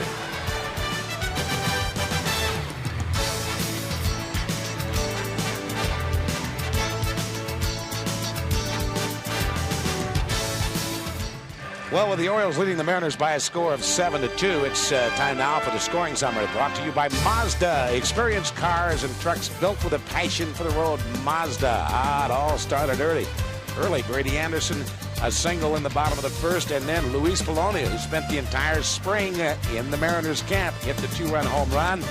Jeffrey Hammond's walk, a Polonia single in the bottom of the second.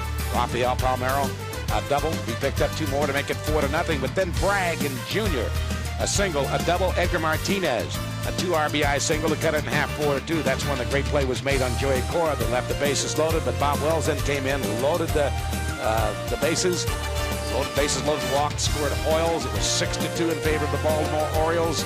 And then Rafael Palmeiro on the bottom half of the third, a single that drove in 2. He's had a great night. He is 4 for 4, and that's exactly where we are at 7-2 Baltimore, who already have hammered out 13 hits in this ball game, and Arthur Lee Rhodes, the new left-hander for Baltimore.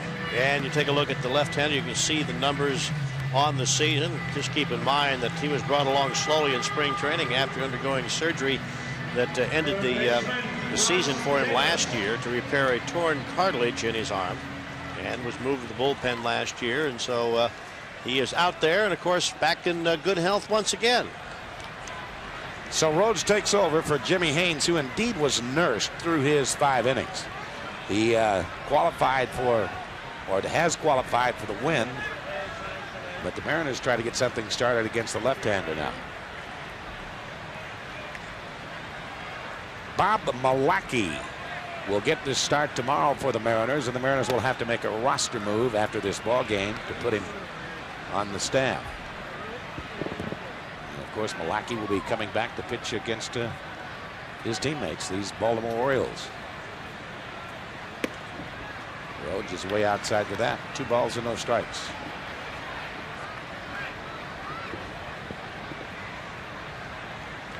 Rhodes has started a couple of times for Baltimore this year. He's got that perfect record of 4-0.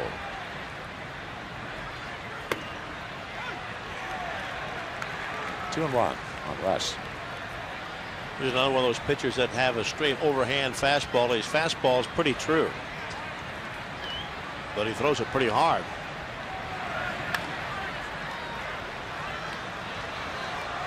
Mariners just calling up that young man right there, Scott Davison, who was absolutely spectacular. He didn't throw that many innings at AAA with the Rainiers, but he was their closer. Did a great job with the Rainiers.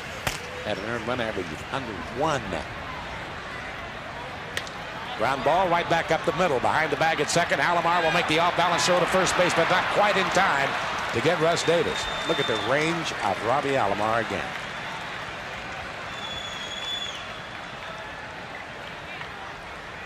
Young man comes to the ballpark wanting to play and wanting to win game. Ball slowed down a little bit by Rhodes, the pitcher, but nevertheless, the range of Robbie Alomar, and look at that throw. That was right on the money. This is from behind second base on the outfield grass.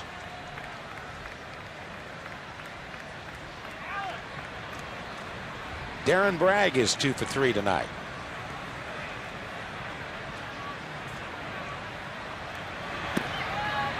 At the knees.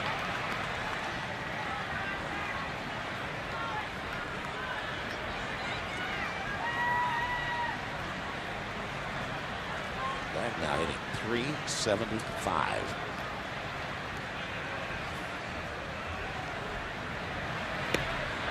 Pretty good slider that time from Rhodes.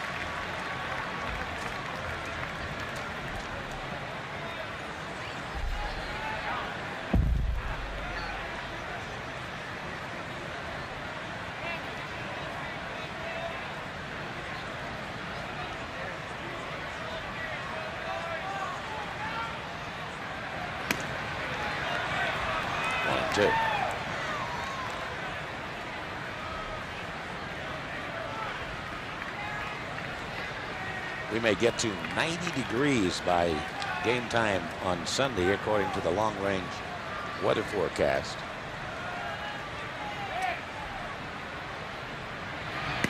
A little high. It's, of course, a very festive weekend here in Baltimore. The Preakness Stakes will be run tomorrow. And D.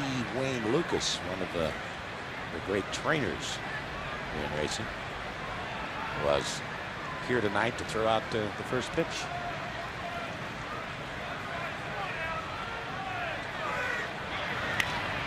And a little blooper into shallow center field. That's going to drop for a base hit, so the Mariners got something going. Interesting story in the Baltimore paper today, and of course tremendous coverage of the second jewel in racing's Triple Crown. When you win the Kentucky Derby, you get the bed of roses if you're the horse to cross the horse. And here, the state flower is a Black-Eyed Susan. And they give Black-Eyed Susans, you put the wreath of Black-Eyed Susans around the horse, except they're not really. They're not really. They was showing a picture in the paper of this, of these poor people getting these yellow daisies and then painting the black in the middle of it. Alex Rodriguez taking the delivery down low, ball one ball no strikes, because the flower doesn't bloom until summer. So and summer hadn't shown up. Black-Eyed Susans, but they aren't really. Yeah. And then, of course, the third jewel in racing's Triple Crown is the Belmont Stakes, and there you have carnations. They bloom all the time in the hothouse. All right, Mr. Rhodes beginning to work himself into a little bit of a jam here. Well, he can do that. This young man has a good arm, has a good live fastball, but there are times when he does have a control problem, and before it gets too deeper into trouble, here comes the pitching coach, Pat Dobson, out. Well, the Daubers out there a couple of times talking to Jimmy Haynes, and now Rhodes is struggling. And this ball club, they know what the Mariners can do with the firepower they've got. this game is certainly not out of hand. No, no. As we pointed out, as Roger McDowell starts to loosen up in the bullpen, he is a sinker slider ball type of a pitcher.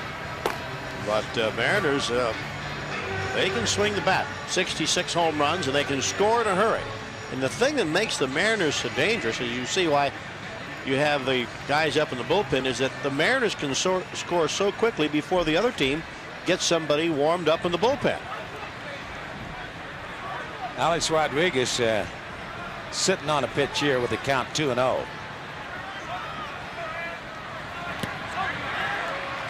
Two and one.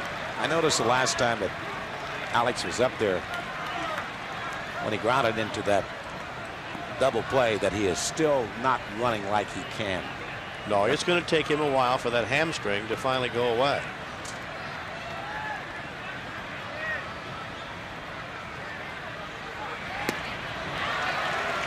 Two and two.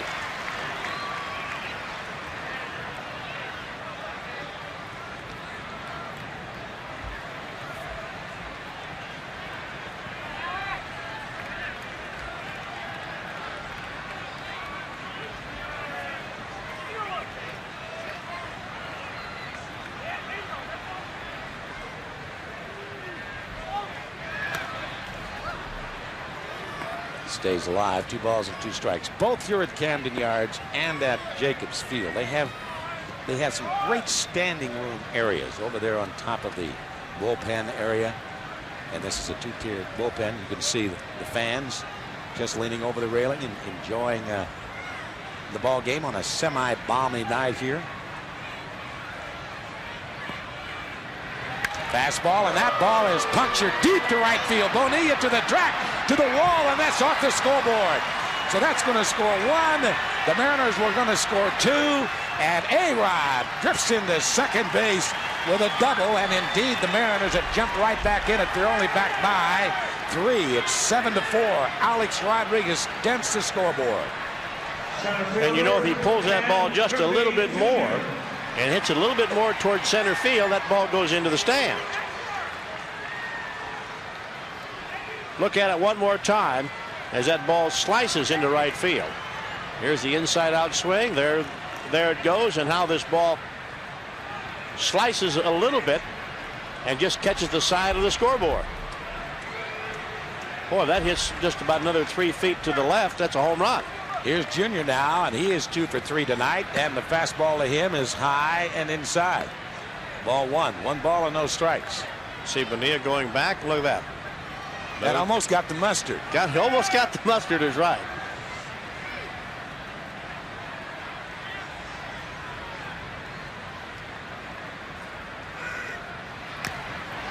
Fastball foul back.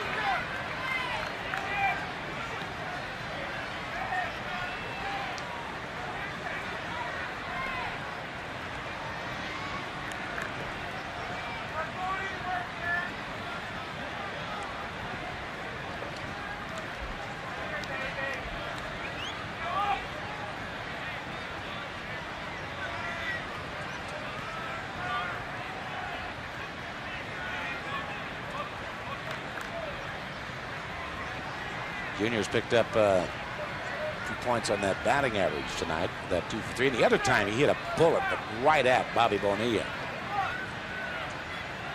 It's now 7-4.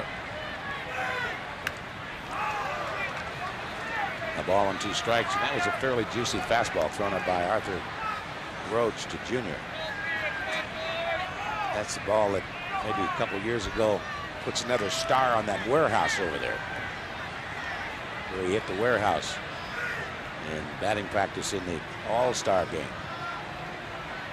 It's 432 feet from home plate to the warehouse.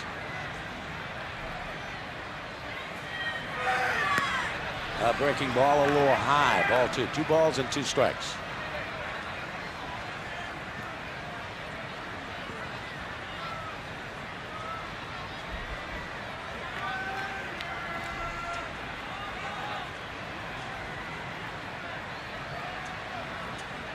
We've had 24 hits, 11 runs in this ball game.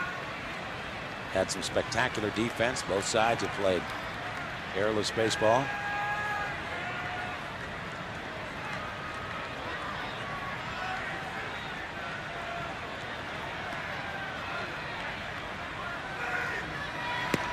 Junior taking the curve just outside, and the appeal turned down by Dale Ford, the third base umpire.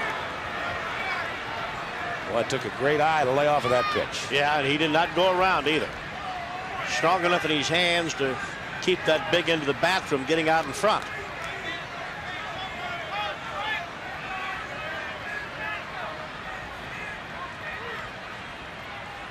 Payoff pitch. This is the 3-2. Inside, ball 4. So he loses Junior, and that'll bring up Edgar. So Rhodes has not been able to get anybody out, and his work is over as Davy Johnson will go out to the bullpen. Johnson faces, or rather, Rhodes faces 4 men, and Roger McDowell, the right-hander who was up and throwing, will come in. The ex-Dodger will come in, and Roger McDowell will be facing Edgar Martinez, the defending American League batting champion, as the Mariners slowly but surely are very much getting back into this ball game. They only had a couple of hits behind, 11 hits to 13, and still with nobody out, so don't you dare run away. Well, the Mariners are on the verge of getting back into this ball game here in the 6th inning, trailing by 3, 7-4. Still nobody out, and runners at first and second. And we'll see what happens. What has happened so far, or is happening in Cleveland as we check our Northwest Ford Dealers scoreboard. Texas leading Cleveland 10-6. Oakland and Boston are in overtime at Fenway Park. Chicago and Detroit are in the 9th, tied at a half a dozen apiece, and the Yankees beating the Angels 7-2 in the 7th, while Milwaukee just hasting Minnesota. Look at that, 11 runs in the 6th inning. 12-1. Kansas City shutting out Toronto 3-0 in the 7th inning of play. The other scores in the American League so far, Roger McDowell taking over. Interesting note on the veteran right-hander. This is his 700th game of his career. He has set down 10 of the last 11 batters that he has faced. The first batters that he has faced, so he has been on a pretty good roll. Number 700 in his career, games in which Roger McDowell has appeared. Of course, the big man out of the bullpen is their savior, Randy Myers, the kid from Vancouver, Washington, who saved 10 of 11, but we're not even near Randy Myers' territory right now. We're only in the 6th inning. Edgar tonight, 2 RBIs with a single in the 3rd. Walked last inning in the 5th. One thing about Roger McDowell, he's always has had a very good sinker, and he makes guys hit the ball on the ground. Sinker, slider ball pitcher.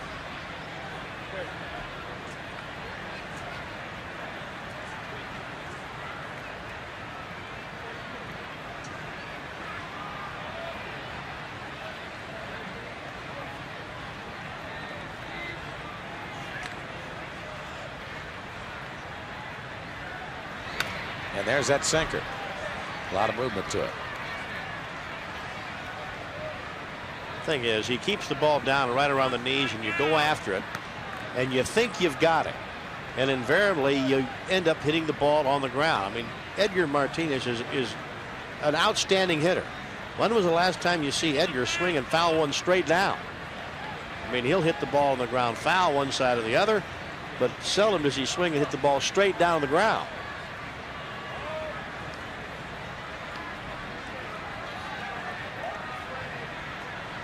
2 strikes on him. McDowell now 35 years of age. Phillies, and Dodgers, Orioles outside. He wastes 1 ball and 2 strikes. McDowell is not overpowering. In fact, those good sinker ball pitchers, they don't want to throw the ball too hard because it straightens out. Doesn't have time to sink.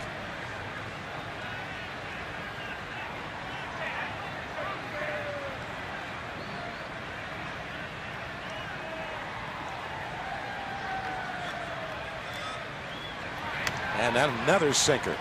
And Edgar again hammering it into the ground. Caught the home plate umpire again. Been a tough day at the office for Mr. Merriweather. Yes, it has. He took a shot from that foul tip that last half inning.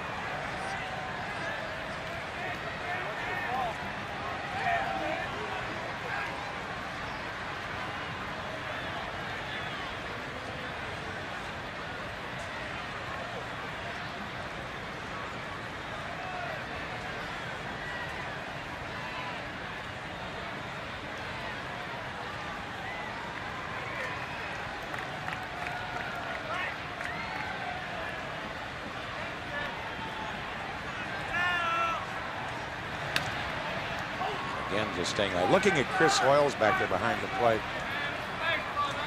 He is he's on Junior's highlight reel. Remember when we were back at old Memorial Stadium? Junior made an incredible catch in right center field and the ball hit by Hoiles and the paneling came down. Fell down onto the warning track. Yep. Well, old Memorial Stadium is going to be in use again this fall. The Ravens are going to play there. Football. Edgar Allan Poe's team. The Ravens. Of course, he's from here. And that pitch ripped on one hop, two rip. Ripped right to Alomar, and he throws it away. So the Mariners are going to get a run. So Robbie Alomar, after a spectacular diving catch on really kind of a routine throw to first base, throws it away. And Alex Rodriguez comes in to score as Edgar is safe at first base. Look at this play one more time. Ripken with a good play. Feeds to Alomar. And then Alomar, I don't know where Alomar's throwing that one. Nothing wrong with the feed either. Nothing wrong with the feed. You're absolutely right. Palmeiro had no chance. Look where this ball goes. I'm throwing it somewhere in the vicinity of first base. So is 7-4.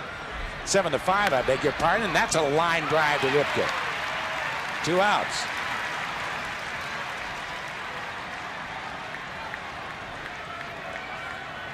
And Paul Sorrento, certainly with the power, a long ball here can get the Mariners back even. We said just an inning or so ago, Mariners are going to get that tying run to the plate before this game's over. Well, they've done it. Let's see if they can take advantage of that.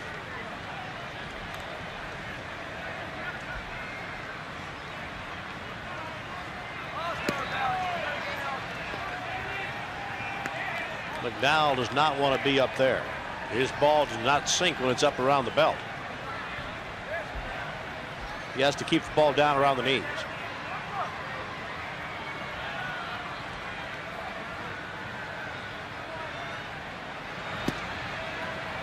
2 balls and no strikes on Sorrento. Now Sorrento might get a ball he can drive.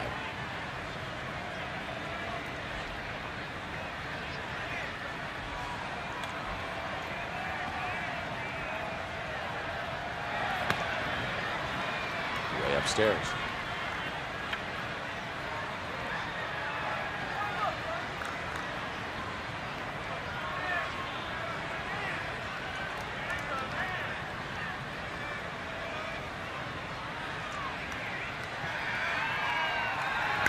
And Sorrento finally squirms one by Alomar. And Edgar will make it easily into third base. And Dan Wilson looking for a clutch 2-out hit here. As Sorrento green lighted 3-0. Catcher Dan Wilson. I thought for a second that Alomar was going to make another one of those great plays. Came oh so close in that belly slide there at second base. And now Dan Wilson can move the Mariners with a base hit right here to within 1 run.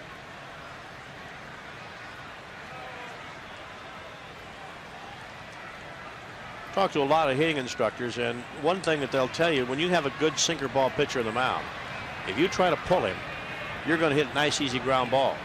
Best way to hit these kind of guys is up the middle and the other way.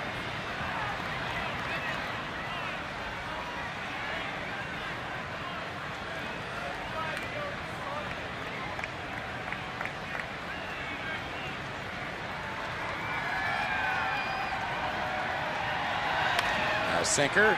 A trickler down the third baseline. Going to be a tuck play for B.J. SURHOFF, and he hits Wilson. It's 7-6 as Edgar comes in to score, and down the third goes Sorrento. B.J. SURHOFF had to charge, make the throw, and he did, but he hit Dan Wilson going down the line.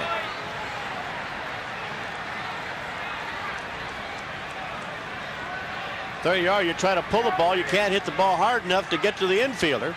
Makes a tough play for SURHOFF, as Dan does touch first base.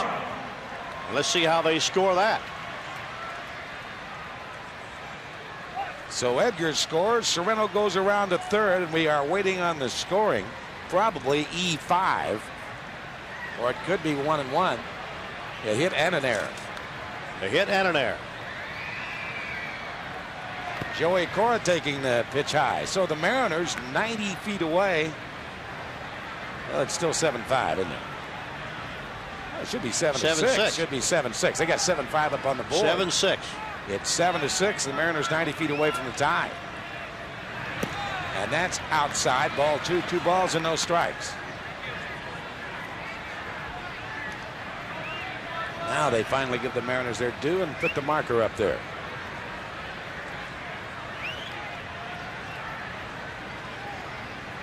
Joy, a fly ball to right center field, and Brady Anderson drifts back on the ball, and that will be the final out.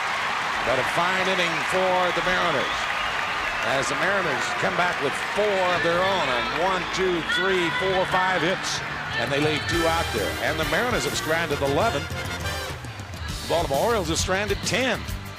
5.5 is all we played. We've got an interesting ball game. 7-6 Baltimore. The Mariners now jumping right back into it, and this young man who used to be a shortstop that is taking over on the mound was absolutely spectacular at Tacoma this year. He was brought up at the end of last year. His name is Scott Davison, and while with the Rainiers in 14 games, he had an earned run average of 0.50. He was throwing strikes. He had a record of 1-1 in 18 innings of work.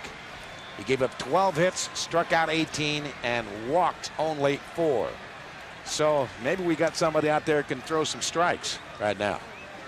Well, that's exactly what the Mariners need. They're very much in this ball game, and it's only a 1-run game right now. And this game's up for grabs. Either team can win this one. Last time he pitched was, he joined the Mariners in New York on Tuesday. And he worked on Monday night down in Tucson for the Rainiers. 1 ball and 1 strike. So he should be well rested.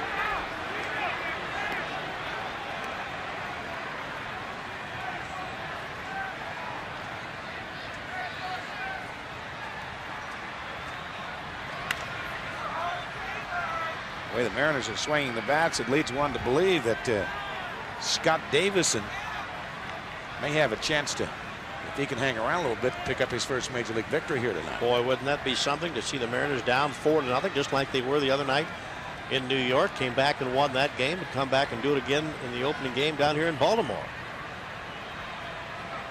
Kid from Inglewood, California. Jammed him. BJ that time. Redondo Union High School in Redondo Beach, actually.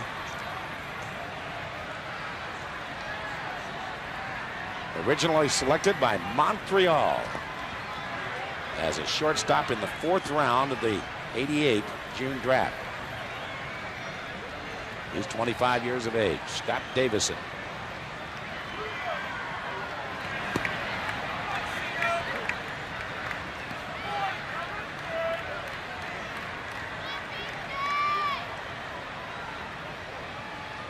Last year pitched at 3 different levels, including the Mariners.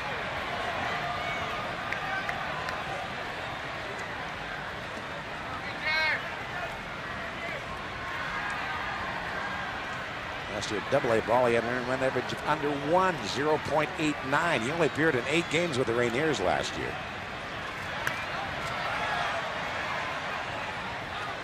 He's a quick worker, and he throws strikes.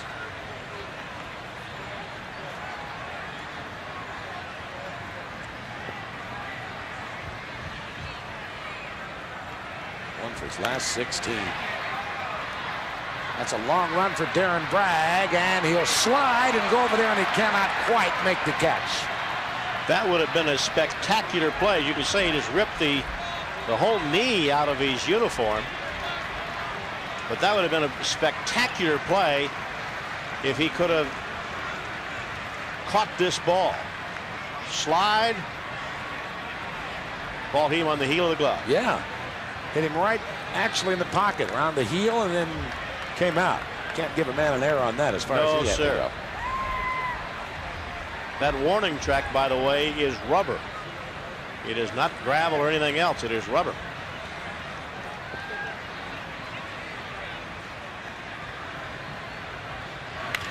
And a ground ball hit to Joey. Got to get back there, Paulie. And the throw, and it hits Sorrento, I think, in the mouth or in the side of the face. Man, and also a collision over there. SURHOFF is down. Sorrento looked like he got hit in the mouth. I don't know whether it was by the baseball or the shoulder of SURHOFF. Well, a little tough to see what happened, to tell what happened on that play, because SURHOFF is hurt as he hit that bag and also collided a little bit. Looks like he may have a cut ear. Cut ear. A tough play all the way as Cora had to go to his left. Sorrento quickly retreating to the bag at first, and Cora threw a BB over there. I don't know whether he was hitting the ball or the shoulder. Let's see. Here's Joey. And down the throw. That was it. The ball. Sorrento did not catch the ball. He missed the ball, and it off the end of his glove, and it hit SURHOFF, and then ricocheted right back and hit Sorrento. Yes. The SURHOFF is the worst for the wear right now. He's down over at first base. Yeah, first of all, it got to BJ, and then it got him in the jaw. And it obviously got SURHOFF on the left ear.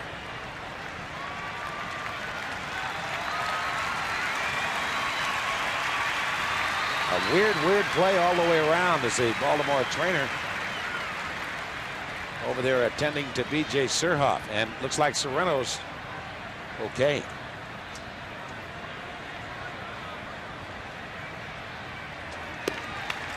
That was one of those plays for the first baseman, as SURHOFF appears to be okay. But that was one of those plays where the first baseman can't quite make up his mind whether to go for the ball or whether to go to the bag.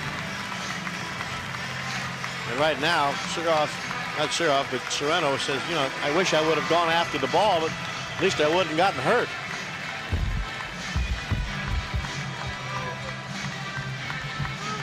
Well, I guess they're going to give BJ a painful hit. That might require some stitches. Yeah, because they're holding that ear.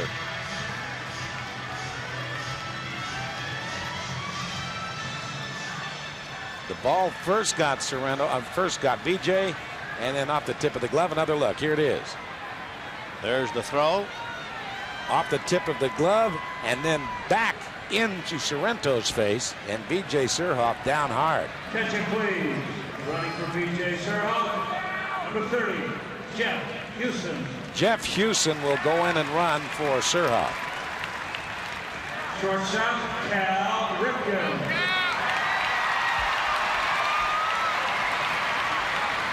And Paulie checking to be sure that he has all of his dental work after taking that right in the face. Cal 2 for 3 tonight with a double.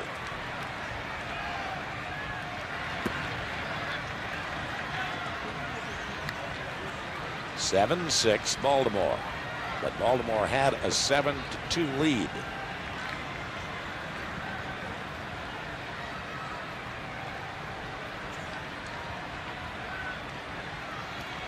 Look at that Texas-Cleveland score. Cleveland's holy cow. Cleveland has come back to take the lead 11-10. They are tough. 6 runs in the 7th inning.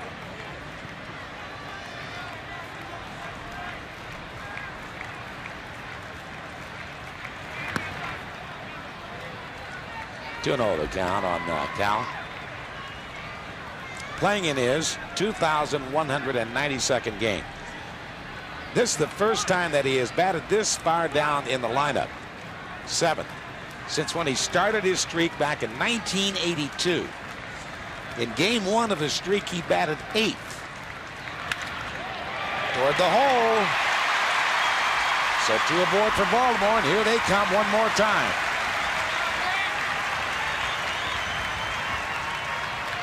And the only reason why he's hitting down that far in the lineup is that Davey Johnson is saying, hey, right now you're struggling and I need to take my best hitters and move them up the lineup as much as I can. Well, Cal picks up his 3rd hit tonight. Might see him move back up higher in the lineup maybe tomorrow. And in a 1-run game now, you got to believe that maybe Davey Johnson's going to go to the sacrifice. You see Russ Davis over third base way in on the grass, throwing out defensive signs. Well, the Mariners certainly are looking for the sacrifice because they have, as you mentioned, they have Davis in at third and Sorrento in at first base.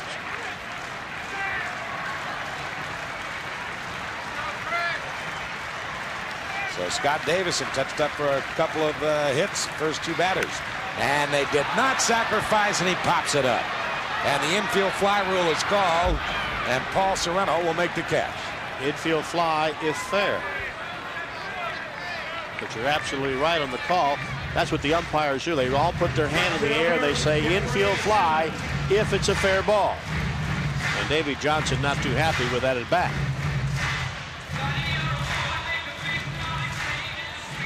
Jeffrey Hammonds is the hitter. Jeffrey Hammonds, a kid from Stanford, has been hurt year after year. A very brilliant kid. Davey Johnson's no idiot. Davey Johnson has a mathematics degree from Trinity University in San Antonio, and also attended Johns Hopkins University right here in the Baltimore area.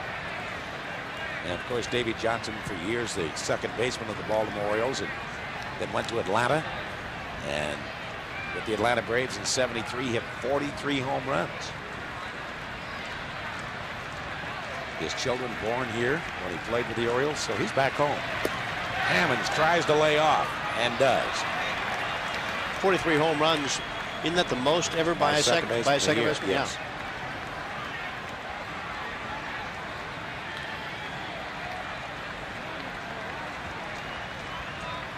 You remember him in that 1966 World Series run? Sure do. Been trying to forget it all my life. 4 and out, right? 4 and out. Well, you only get paid for 4 games. To heck with the owners, right? Oh, man. Mr. O'Malley was quite upset with us, too. He only scored about 3 runs in those. Well, first game was what, 1-0? 1-0. Yeah, maybe we didn't score that much. Yeah, right on the inside corner, the old heater. So Jeffrey Hammonds caught looking. Center fielder, Brady Anderson. So here's Brady.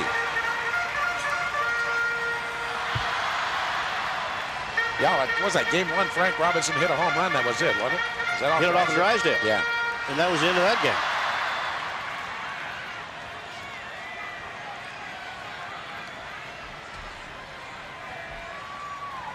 Well, Brady had the double in the first inning, and since then has gone 0 for 3. He's popped to second, struck out, and popped to left. So the Orioles looking for a clutch 2-out hit of their own here in the 6th inning. It's a big at bat. Ooh, what was that pitch? Apparently a little low. So into Chuck Merriweather. That one's in the 11th. Tied, Oakland and Boston. Angels trying to come back. They're back by 3, however, in New York in the 8th.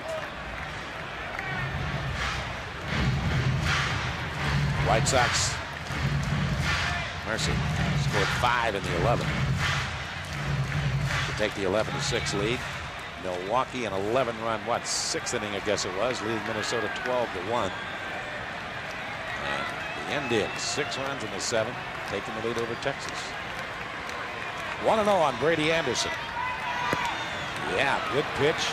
Kneecap high, outside corner. With some movement. Well, you have to like the way that Davison has gone here in the inning.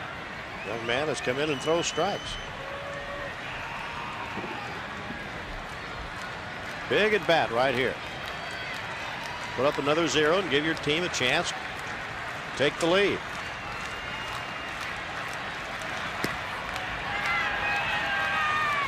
Two-one.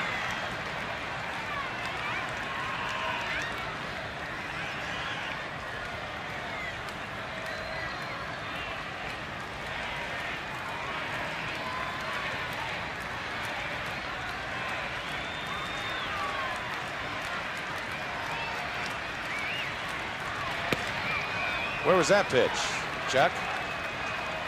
I guess a little bit outside. Well, Dale Ford at third base said he did not go around, so it had to have been outside.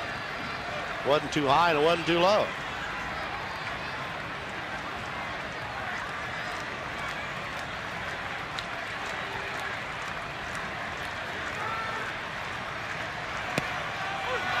Perfect pitch there. Count is full. So the Birds flap their wings and they take off here on this pitch with 2 outs and a full count. Houston will be running from second and Cowell from first base. Mike Devereaux is on deck.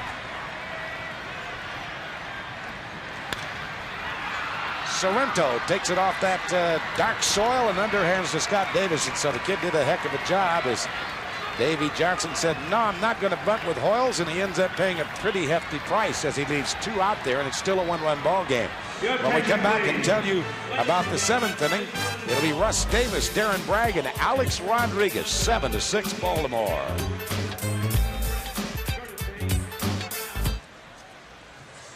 Well, Baltimore is still hanging on by 1, 7-6. Bobby Cuellar talking to Dan Wilson and Scott Davison as Davison did the job after giving up the first 2 base hits in the bottom half of the 6th to Surhofff and Ripken. And down at third base now, it must be Jeff Houston taking over there for BJ.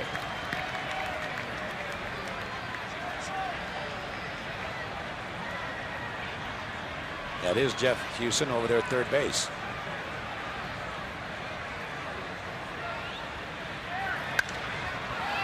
That's going to slice right into Bonilla's glove. 1 out.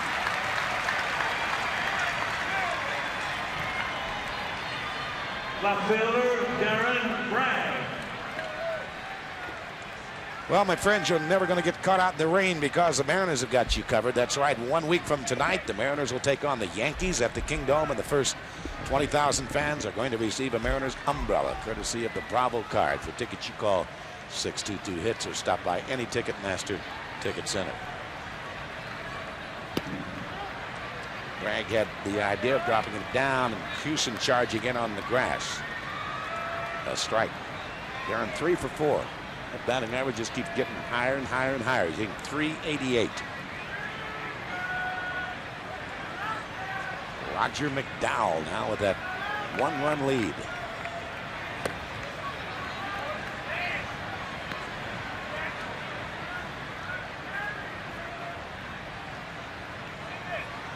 You know, the one thing that has made Bragg a little bit different now than he was, say, last year was that he's handling the ball that is in on him a lot better.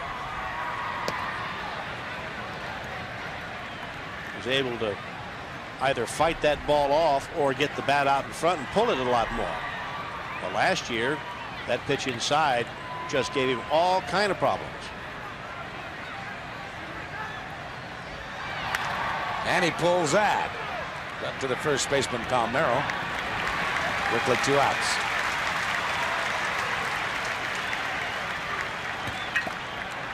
You realize that neither side has been legitimately retired in order in this ball game. Yes, the Mariners did go 1, 2, 3 in the fourth, but it took a double play ball to do it. Already 3 hours into this ball game, and we're only in the top of the 7th. Ain't about time you lose some weight. I don't know who Junior's talking to, but he's saying about time somebody should lose some weight.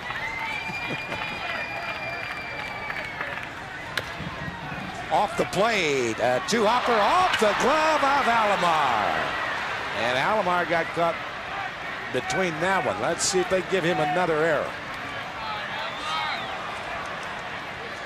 They're going to give him a hit, I believe. He played that ball right into a base hit, didn't he? Yep. Tried to make the backhanded sweep at it. I think he would have charged the ball a little bit more and caught it before it took that little hop. So Alex picks up a base knock. And now Junior, I know, would love to hit one right here because there was a fan on him that was behind home plate that was a little bit on the heavy side. And Junior said, it's about time you lose a little weight. Oh.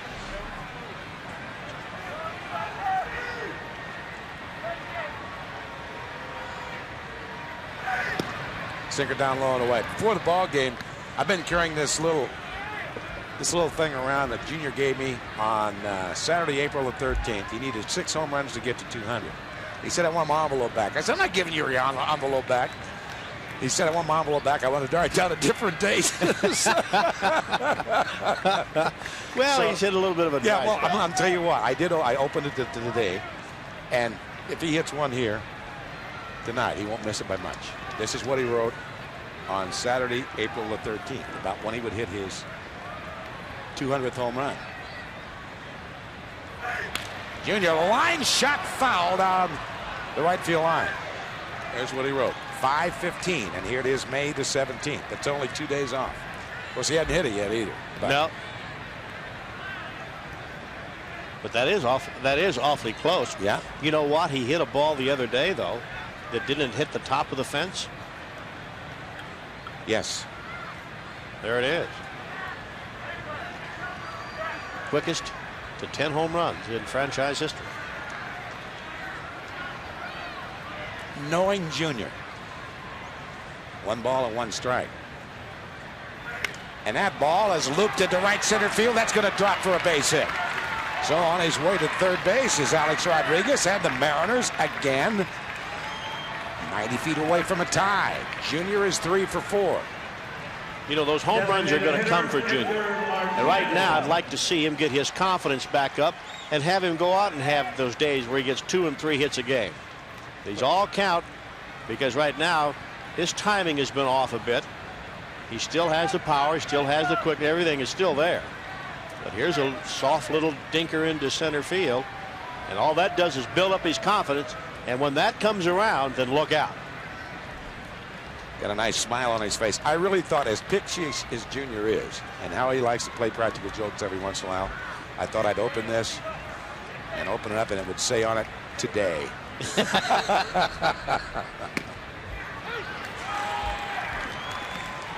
One strike on Edgar Martinez. That would have been clever, though, wouldn't it? Sure.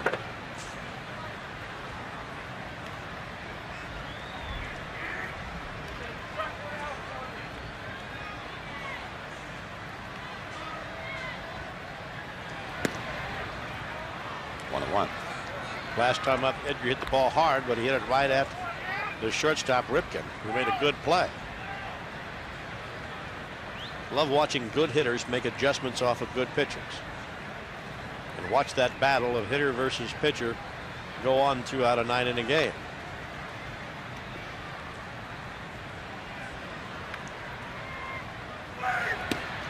Inside corner, that ran in on him. 1 and 2. Edgar did not care for the call of Chuck Merriweather. You be the umpire. Does that catch the inside corner, or is that inside? Edgar thought it was inside.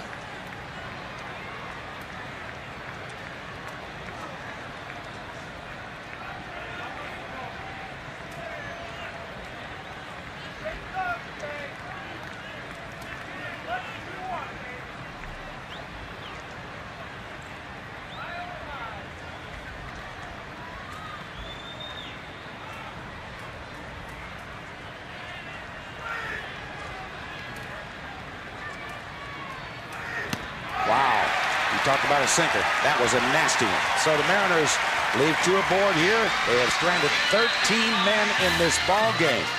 As we go to the bottom of the 7th, it remains the Orioles 7 and the Mariners 6.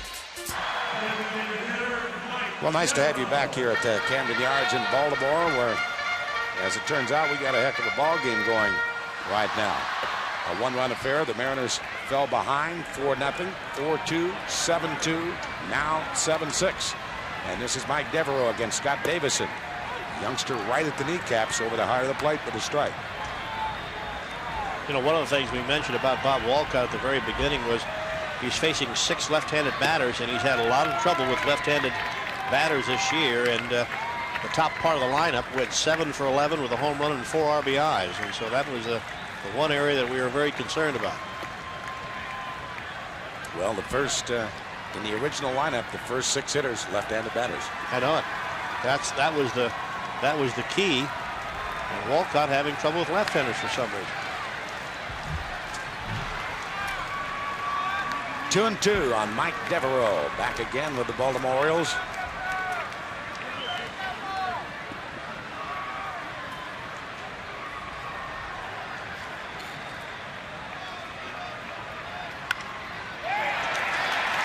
Base hit.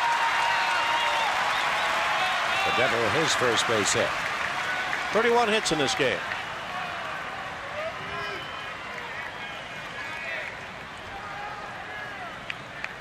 Well, Cleveland has added another. So they now lead 12-10. Cleveland, 31 hits in that game. We've got 31 hits in our game. Boston in 11. Will Cordero, a game-winning 2-run home run. And New York has knocked off the Angels, who are really, really struggling. California has lost 9 of their last 10 ball games.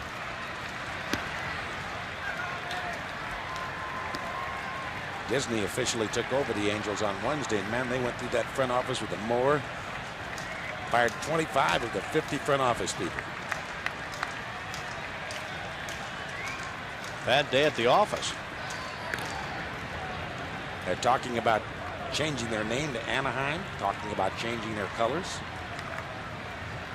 Of course, they came into the American League as the Los Angeles Angels in 1961. Yeah, the Halos, and they had that silver halo on their caps. You remember that? Sure. I rather liked it, as a matter of fact.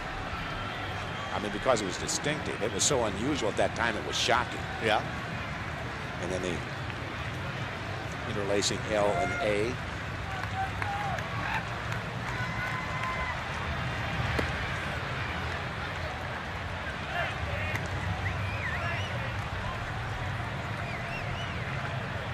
So Paul O'Neill and Robbie Alomar sitting at the top of the pack in the batting race right now.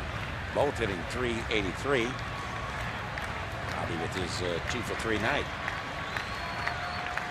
O'Neill was 2 for 4. But the man who has really added to his batting average tonight is on deck. Rafael Palmeiro. He's gone 4 for 4. I think the Angels may even change their nickname. Angels. I guess anything's possible now that the Disney Group has taken over.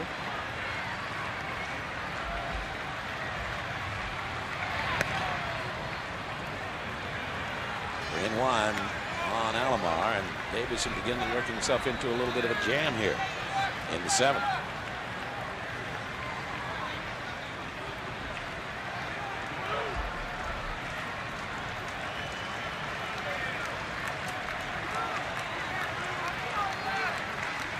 There he goes. A pitch swung on a miss. Wilson's throw in time. They've got him hung out to dry as Mike Devereaux on a great throw from Dan Wilson is tagged out by Alex Rodriguez. What a throw. What a throw indeed it was, because all Rodriguez had to do was catch the ball. If he catches the ball, Devereaux is out. Look at this throw. Bang. Right there. Perfect throw by Dan Wilson. And Devereaux had a pretty good jump. Alomar bangs it into the hole, so that's a very big play. And Robbie Alomar's 3 for 4. And takes over the top spot in the American League in batting.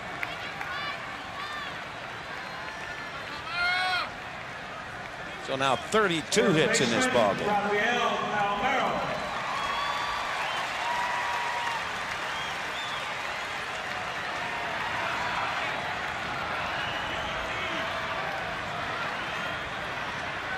Well, Palmeiro came in hitting .255. He's picked up 21 points on his batting average. He's hitting .276 now, going 4 for 4.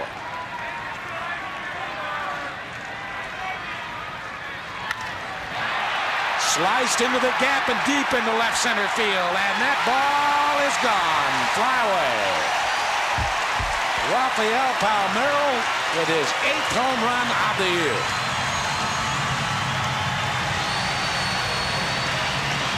So the 1-run lead is now 3. Rafael Palmeiro 5 for 5.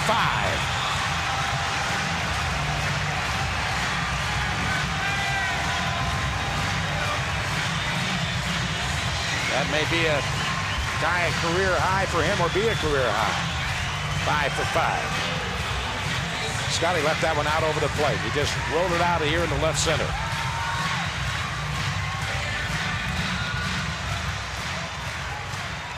So now 9-6 Baltimore. And here is Bonilla. Russ Davis may have a play. Reaches into the stands and can't quite come up with it.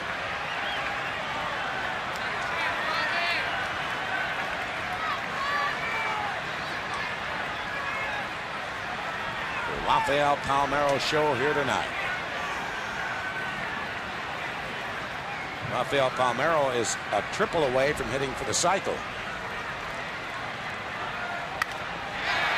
That's a line drive to center. Junior dives and makes a great catch of it. So Ken Griffey Jr. doing his thing in central pasture. To take away a base hit from Bobby Bonilla. Third baseman, Jeff Houston. The 5th time in Palmeiro's career that he has had 5 hits in a ball game.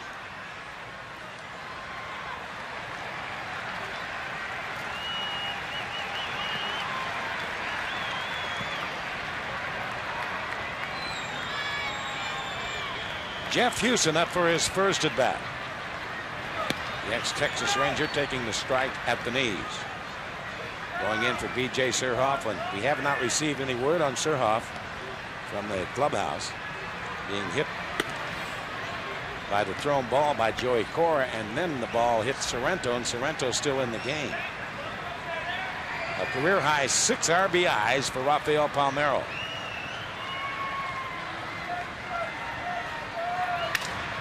Sawed him off right on the hands, and Sorrento will underhand to Davison, and Davison has to go out and get it. And that will be the Baltimore 7th inning. But the big blow from Palmeiro, slicing this one into the stands in left center field. 2 runs, 3 hits, and nobody left. Getting late now in the 8th. It'll be Buhner, Sorrento, and Wilson for the Mariners, who now trail by 3, 9-6.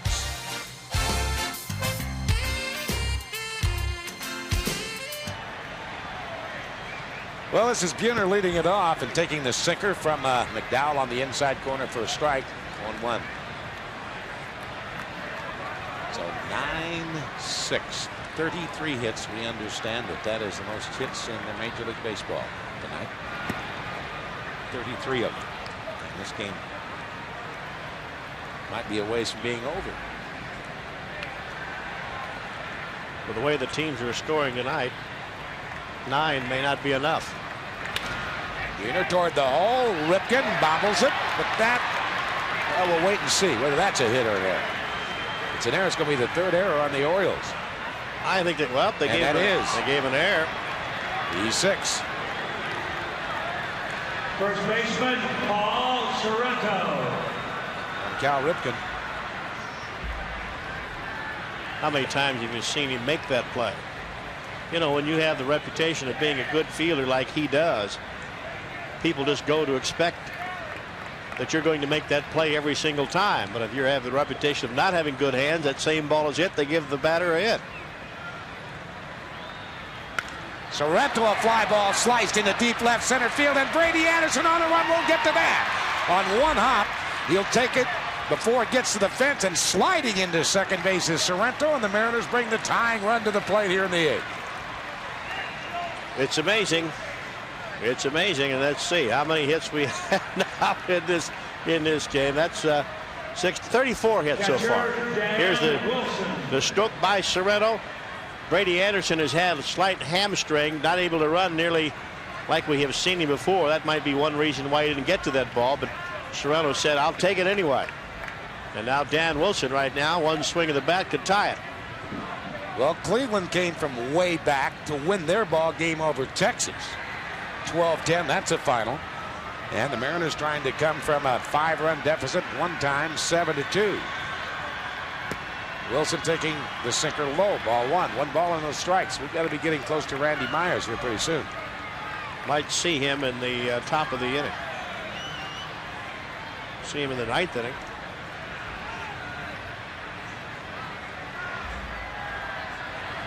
And that ball blooped into right center field, and that's going to drop for a base hit. Here comes Sorrento around third. They're going to hold him there. His run really doesn't mean anything right now. And we've got a 2-run ball game. So Dan Wilson parachutes one into right. And all of a sudden, that error by Cal Ripken might be a huge error in this ball game. And now we're going to see some action in the bullpen. See the play by Bonilla in the outfield. He has a strong arm, but as you pointed out, that run at third base does not mean anything. It's that runner at first base that the Orioles are most concerned.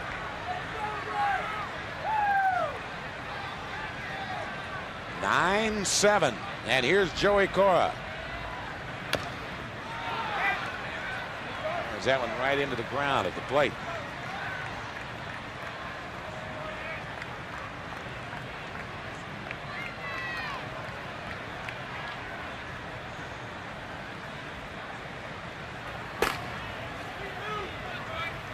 Alan Mills is the right-hander. The veteran Jesse Orozco, both up in the bullpen for Baltimore.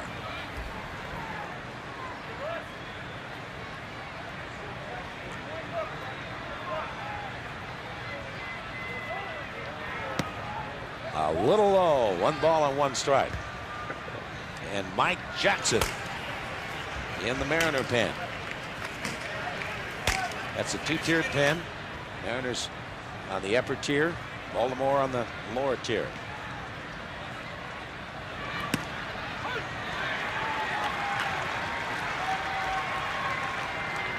I don't disagree with Mr. Merriweather that that was a strike, but you usually don't get that high strike. Seldom do you get it.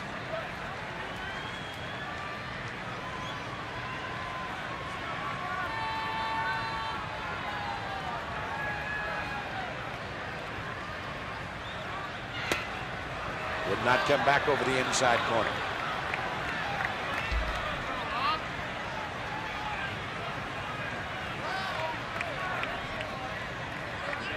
Nobody out. The tying run is at first base.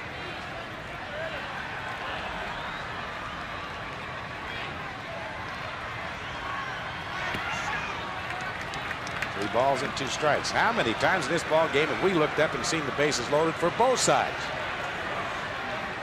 All over, runners all over the lot. 25 men have been left on base so far in this game, and this inning's not over.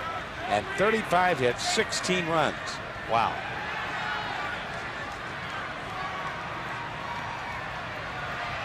Three-two. There goes Wilson. Pitches pulled foul down the right field line.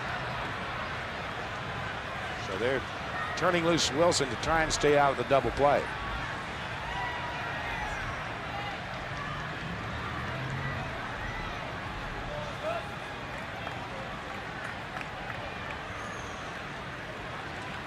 If you're an offensive guy, you like offense, you have to be absolutely elated about this game. You had everything.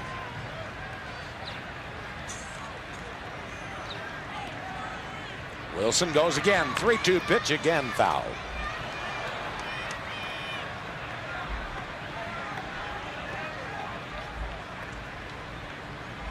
There were so many figures on what these two clubs did against each other last year. It was unbelievable. First of all, looked at our media guide and said the Mariners beat them, were 10-3 against them.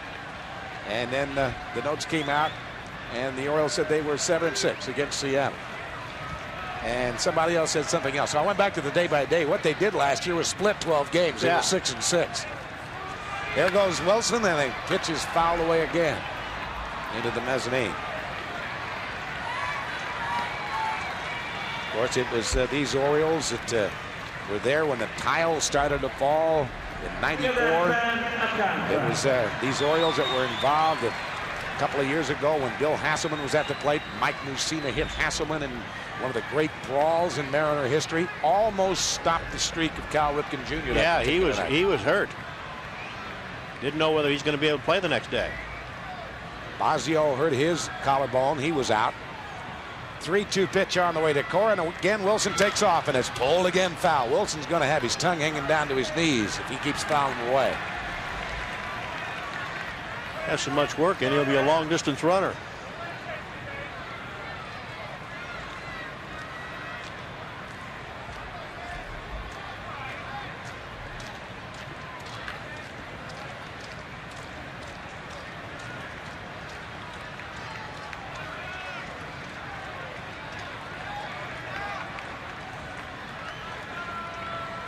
There he goes again. 3-2 pitch. Again, pull foul.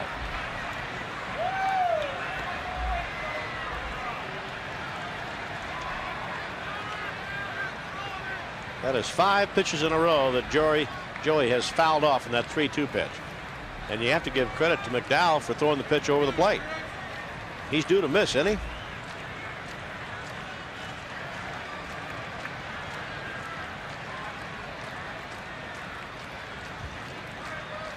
Get set to go, Dan. There you go. And a tapper back toward the mound, and they're going to come to the plate. They've got Sorrento in the hot box. And Hoiles runs him back and tags him out.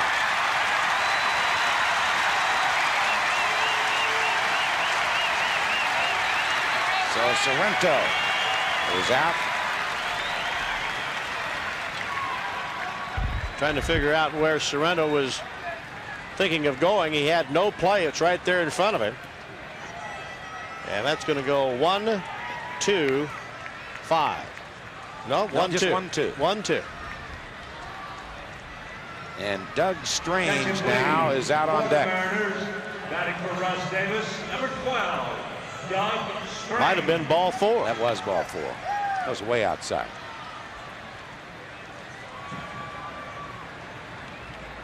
So here comes Davey Johnson.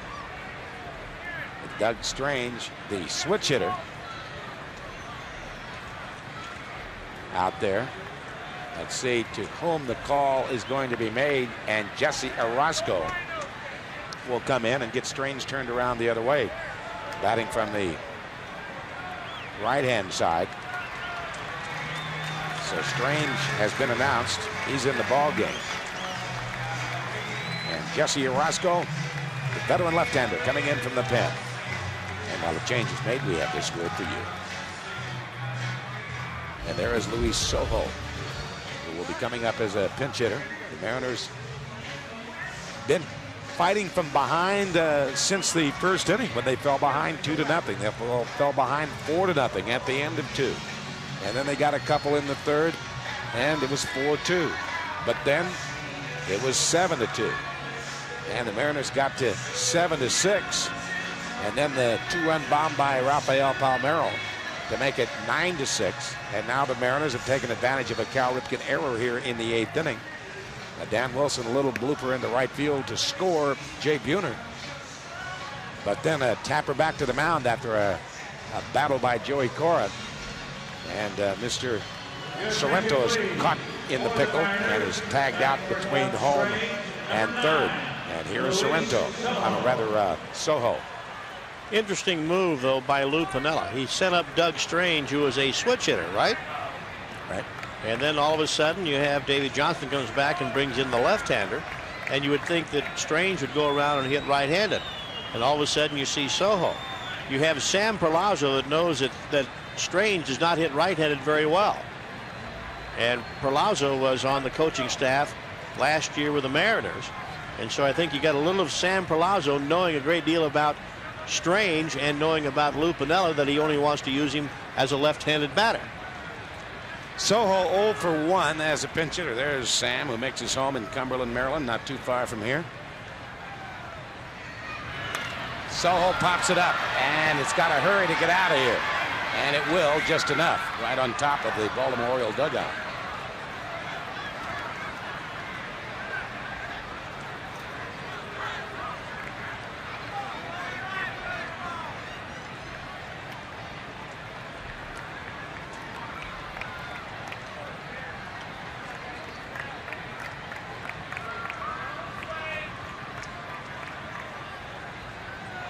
Bragg, who's had a big night with the bat, is on deck. Just got to stay out of the double play here. So very adept at punching the ball to the right side. A little soft line drive in the right field would be just what the doctor ordered. And he goes into right center field, but that's too high. Bobby Bonilla will make the easy catch. 2 outs. But then had Sorrento stayed at third base with nobody out, that would have been a sacrifice fly and would be right back to a 1-run game. Little Darren Bragg is the hitter.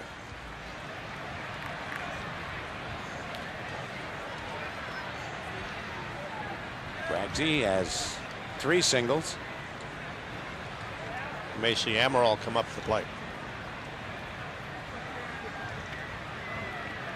Got Brian Hunter down there too. And to see who the call goes to, and it's going to be Brian Hunter.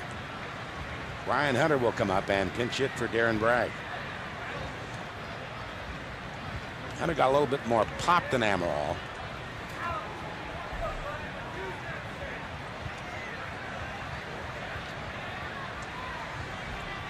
That bat doesn't even look like it's been sanded, let alone. Looked like the new shipment just arrived. Just took that baby out of the box.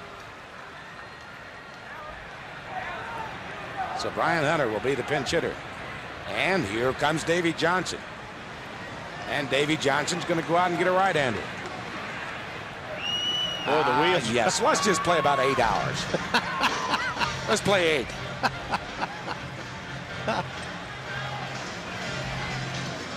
So Davy Johnson takes the ball from the left-hander, Jesse Orozco.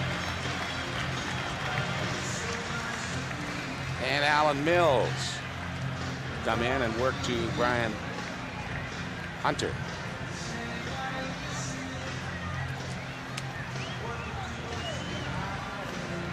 So Mr. Mills will be working to Brian Hunter.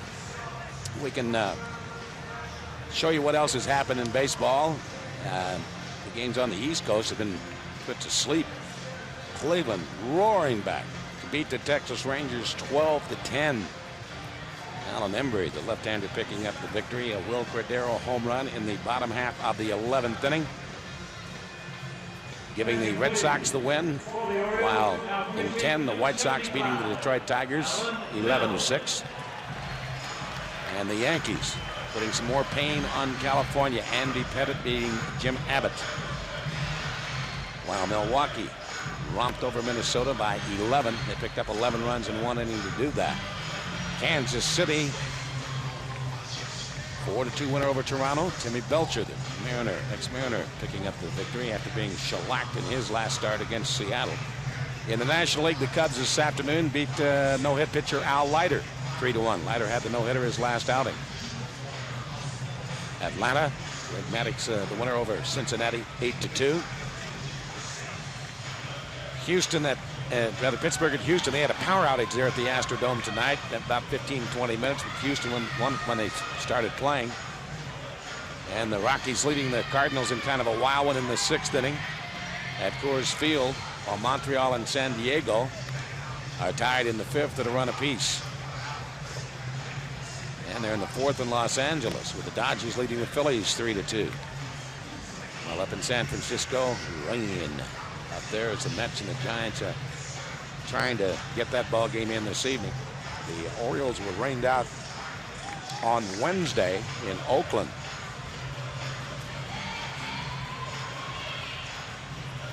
Understand that there's some funny stories coming back when you go in and play Oakland. You know, they got all that construction work out in center field, and I was talking to John Miller, the fine broadcaster of the Orioles. He said they're delivering pitches to the plate, hitting the ball, grounding the ball. You'll hear a power saw go through some steel or wood. The cranes are still working out there. Everybody's still working during the baseball game. So here's Brian Hunter now with 2 on and 2 out.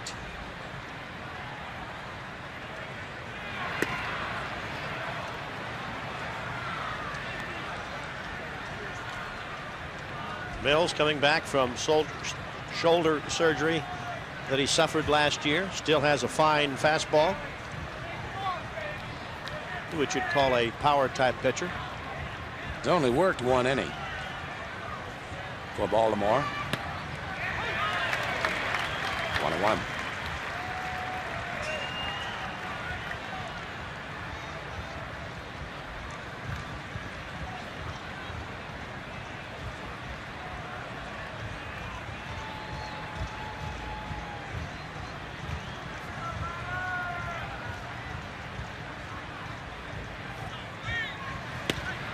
A little bit outside.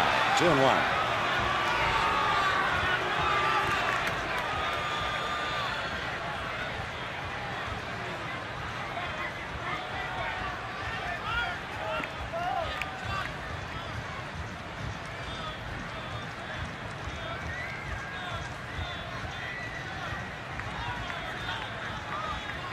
Mills taking a lot of time.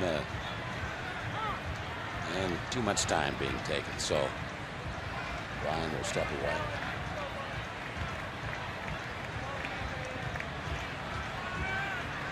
Several people have gone home from the ballpark tonight.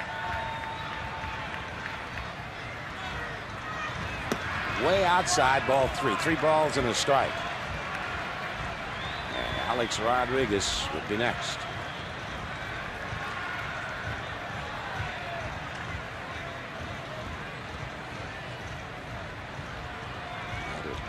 Minutes will be over the 4-hour mark here tonight. 3-1 pitch. And that's on the outside corner barely. Count is 4.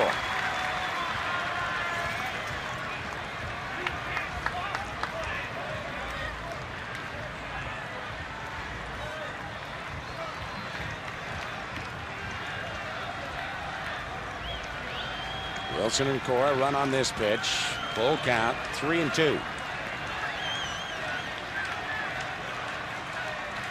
you go. Outside, ball 4. So again, the Mariners with the bases loaded. And Alex Rodriguez with a shot now. Alex had a base hit, a short hopper under the glove of Robbie Alomar. He doubled. He has a couple of RBIs. And all of a sudden, you've got the tying runs in scoring position.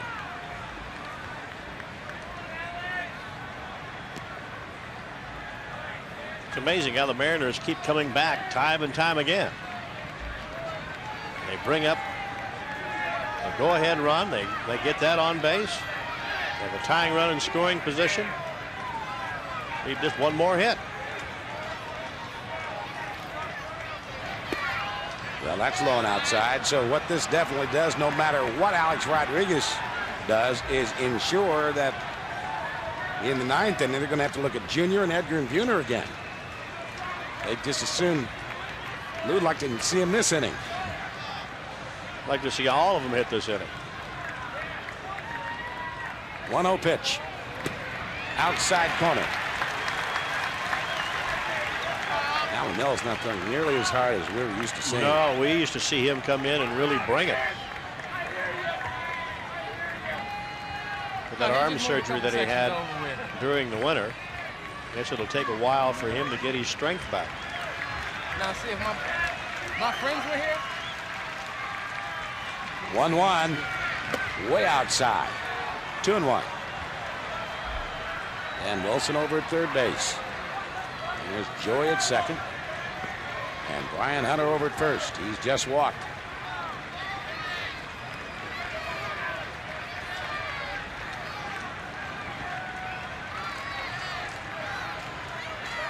Good opportunity right here. Good place for a little bit of salami, wouldn't it? That has popped up and out of play.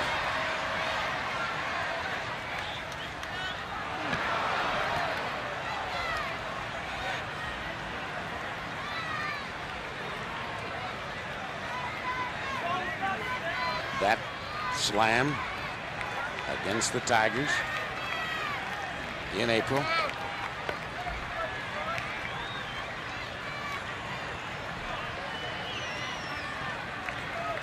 Why not have one in May?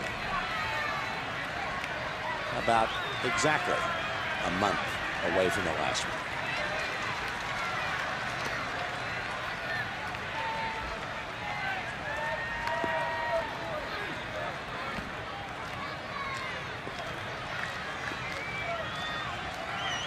Balls and 2 strikes.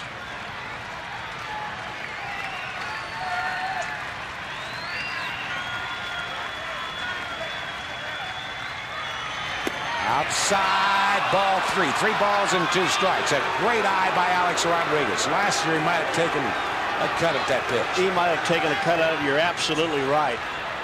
Alex Rodriguez is the most improved player on the Mariners club. There's no question about that. But this young man's for real. See if he can come through with a key base hit right here. So a full count, 2 outs, bases loaded. The runners get set to go, and the 3-2 pitch to Alex Rodriguez. Here it is. Swung on and fouled away. That was a good pitch. Fastball, it would have been on the outside corner. Too close to take anyway.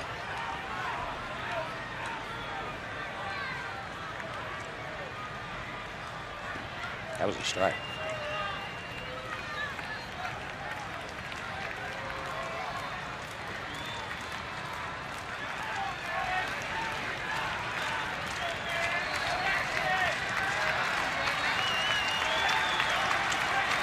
And the 3-2 all over again to Alex Rodriguez.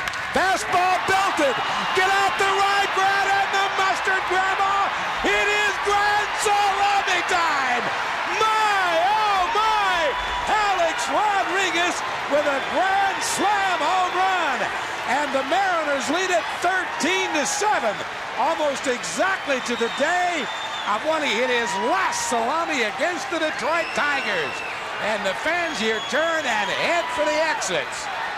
Ah, how sweet it is. The Mariners have battled and battled and battled, and they have taken the lead 11-9. I think I said 13-9, 11-9. You said 13-7. Oh, whatever it is, they got the lead. Well, we took 2 away from them and added it on to the Mariners. Any way you look at it, they're on top right now. Wow.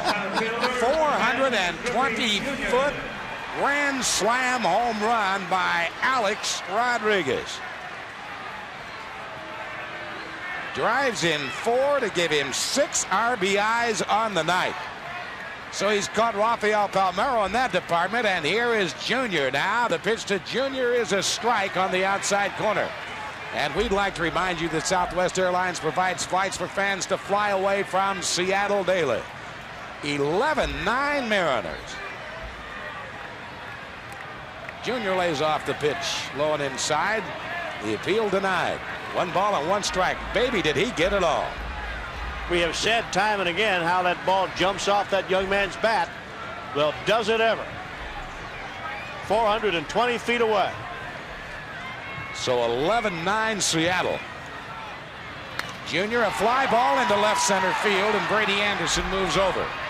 And he will make the catch, but the damage is done on the long ball off the bat of Alex Rodriguez. And Alan Mills receiving some boos as he heads back to the dugout. 5 runs for the Mariners here in the 8th inning. On 3 hits, 1 error, and nobody left. And a classic swing by Alex Rodriguez. So as we go to the bottom of the 8th, it's not over yet, my friends. It's 11-9 Mariners. Well, Alex Rodriguez, that young man who will not be 21 until July, has just hit his second grand slam of the year. For the Mariners, another home run, their 67th of the year, and there was no doubt about this. A 3-2 pitch, and he got it all off Alan Mills. And Luis Sojo now takes over at third base. There is in left field Brian Hunter. And Sojo has taken over. There he is at third base. So here is Cal Ripken now against Mike Jackson. And if Jackson can hang on to it, Scott Davison, despite giving up the home run to Palmeiro in the 7th inning, could come away with his first major league victory in a game that surely will go over 4 hours. There's no doubt about that. But Mike Jackson's got to throw strikes. And his first one is a ball.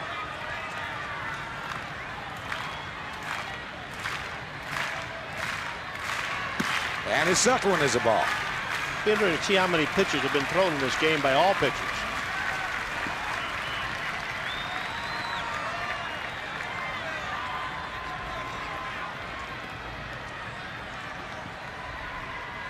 Two and 0. Right down the middle. So the Mariners coming from a 7-2 deficit to take the lead now at 11-9.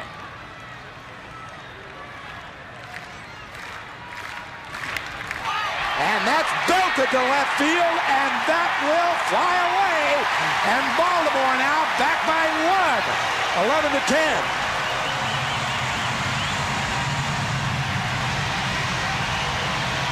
So Cal Ripken now 4 for 5. This is going to the Victor who can stagger across the tape tonight. Only Cal's second home run of the year. And he got enough of it to get it right down the line, and it lands in about 3 or 4 rows. But Cal Ripken having another outstanding evening. Well, it went back further than that. Went back about 7 or 8 rows. Low inside fastball, and he turned on it. And here's Chris Hoiles. And Jackson missing to Hoiles.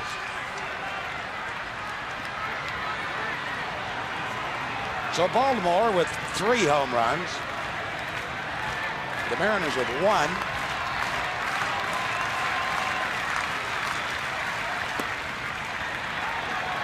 And Jackson again starts him out 2-0.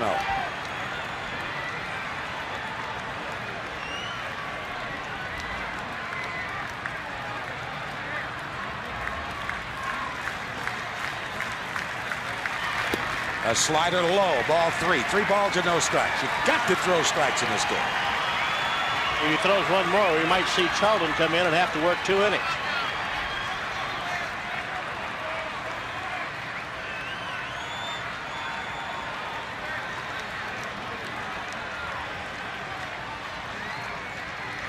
And a slider for a strike. There's Norman.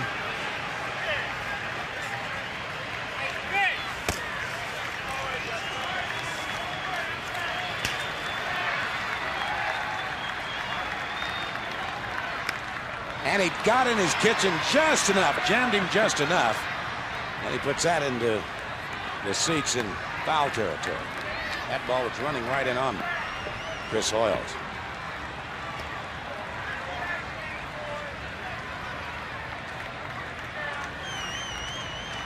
37 hits, 21 runs.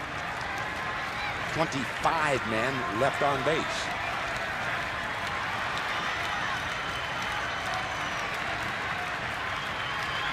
Slider, strike 3 call, and he thought it was high. Hoiles thought it was high. 1 out.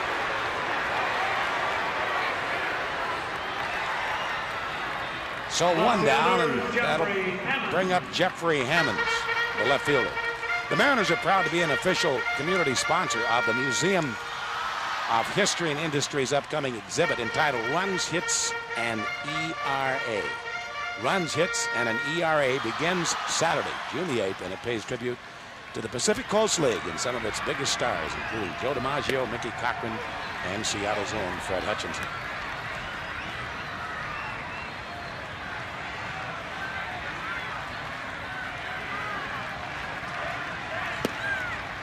As even a ball and a strike.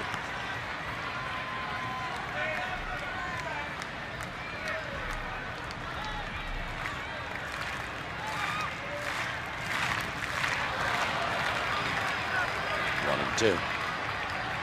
Brady Anderson is next.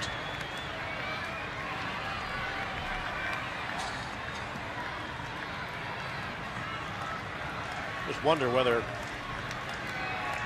if Anderson hits here in the inning, if Lou doesn't go to the bullpen and bring in Charlton. Left-hander to left-hander.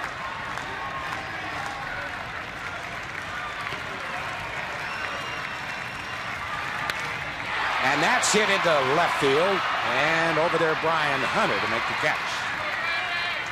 Well, we'll have the answer here in a second. The answer is yes. So Norm Charlton, the left-hander, will be coming in to deal to Brady Anderson. After the leadoff home run by Cal Ripken Jr. gets the Orioles to within one.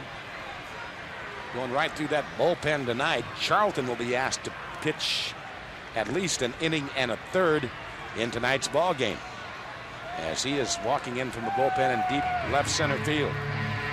So here comes the sheriff. Jackson leaves, and while a change is made, we'll take this time out. Well, the Mariners lead it by 1, 11-10 as we go here in the bottom of the 8th inning. Norm Charlton has come in the ball game and is taking over for Mike Jackson. Look at the numbers on Charlton. He has not allowed a run in the past 9 innings of work. That covers the last 9 games, and has converted on 17 straight save chances and has saved 19 of his last 20 opportunities. And so when we say the sheriff and coming into the ball game and taking over, indeed he has. Well, he's got a tough little guy right here, Brady Anderson, who got to 15 home runs quicker than any man in the history of the game when he hit his 15th back on the 4th of May. But it's been a while. He's had only 1 hit tonight, the double in the first inning. A fastball, a little bit low, ball 1. 1 ball and no strikes.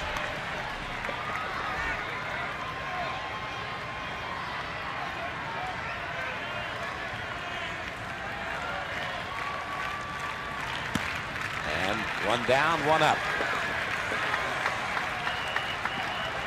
Mike Devereaux is the man behind Anderson, a right-handed batter. And Charlton is wild with his first 3.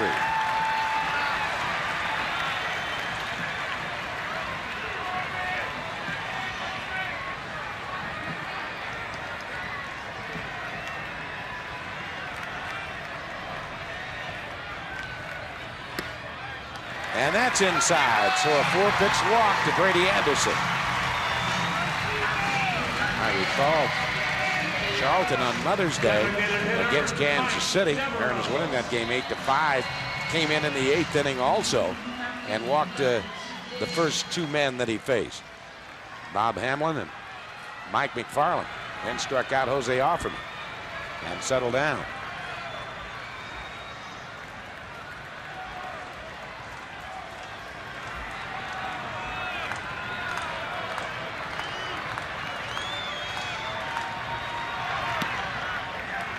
He hasn't thrown a strike yet in 5 pitches.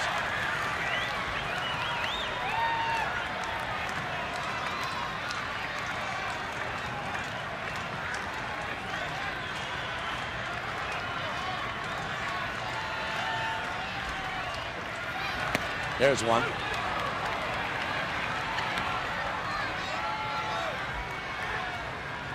Those games on the West Coast kind of catching up with us here. They're in the 6th inning already in San Diego. I know it. There's 3 hours difference in time.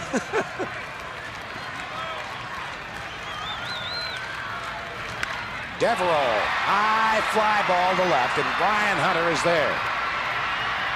And the Mariners will take the 1-run lead into the 9th inning. Leadoff home run by Cal Ripken. 1 run, 1 hit, and 1 left. 26 men left in this ball game, 13 aside. We'll go to the 9th finally, 11-10 Mariners.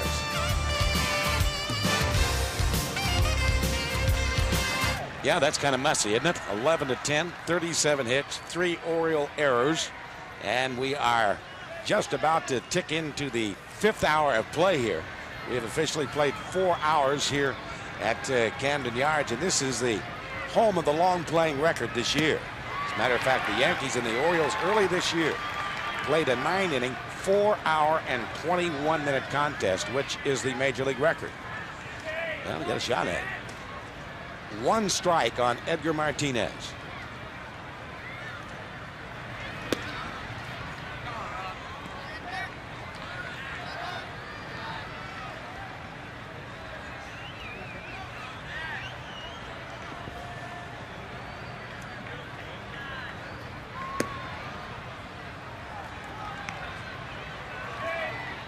$47,529, obviously a sellout here tonight. And we still got 30,000 left here for this marathon. Edgar, a base hit to center field. It started off in the 9th inning.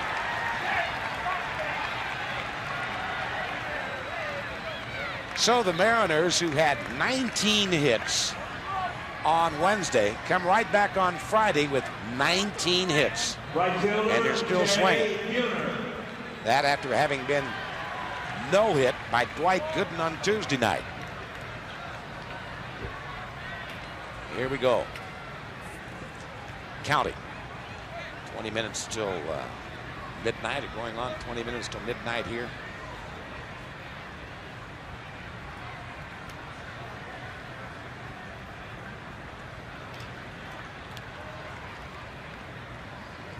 And time going to be called. Amaral is going to go in and pinch run for Edgar Martinez here in the 9th. Attention please, for the Mariners, running for well, the only guy that Lou Pinella's not used off the bench now is John Marzano. And you got to save your catcher in case something happens to Dan Wilson.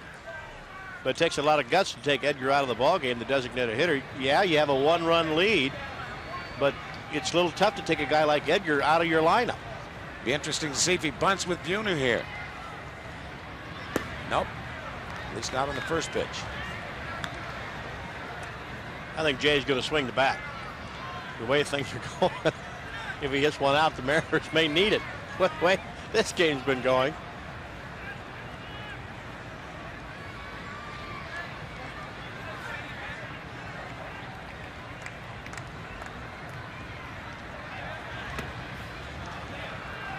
Well, I'll tell you, when you have seen Alan Mills throw 92, 93 miles an hour, and you see him now, it really hurts you a little bit. I mean, this guy I know has had surgery, but he's not half the velocity. Well, he's half the velocity, but I mean, he's probably throwing 84, 85 miles an hour. Yep. And that pitch is belted deep to left field, way up in the stratosphere, fly away, a 2-run home run by Buhner. And now the Mariners can breathe a little easier as they do have that 13-10 lead. Jay Buhner with number 12.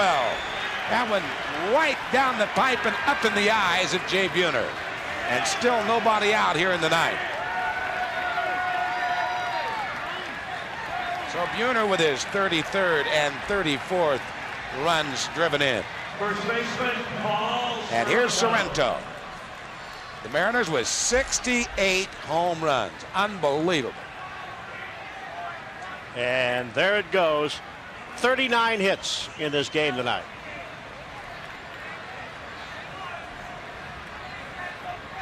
So 13-10 Seattle.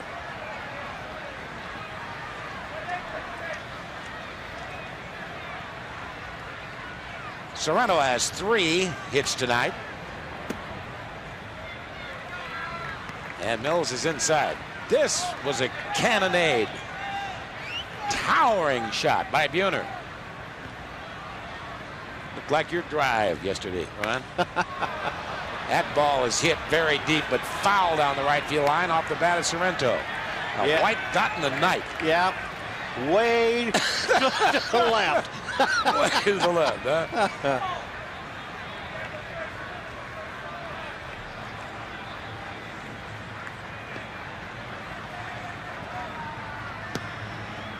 low. They're calling Buhner's home run 368 feet. The salami hit by Alex Rodriguez was 420 feet.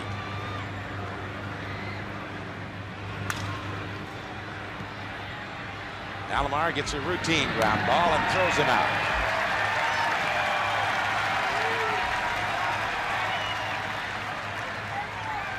And Dan Wilson's had a long night behind the dish. This has not been a pitching gem by any stretch of the imagination. Everybody has gotten touched up in this one tonight. Bob Wolcott struggled. Joe Klink is the only man that came away unscathed. He only faced one man. And it's a big out in the ball game, by the way. Yes, it was.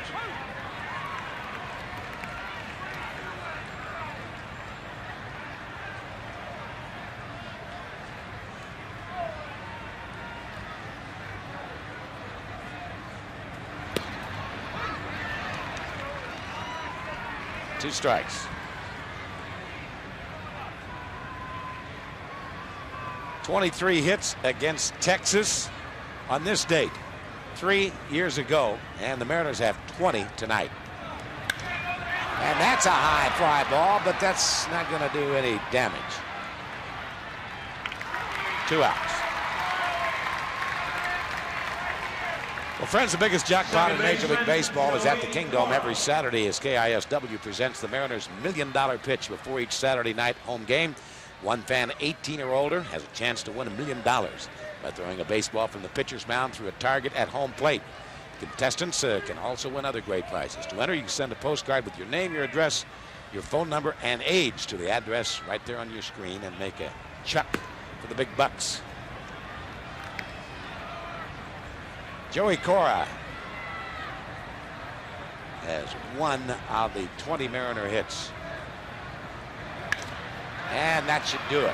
Routine fly ball to center field, and Brady Anderson backs up, but a 2-run bomb by Jay Buhner, and the Mariners get some insurance. 2 runs, 2 hits, and nobody left. As we go to the bottom of the 9th, finally, it's the Mariners 13 and the Orioles 10.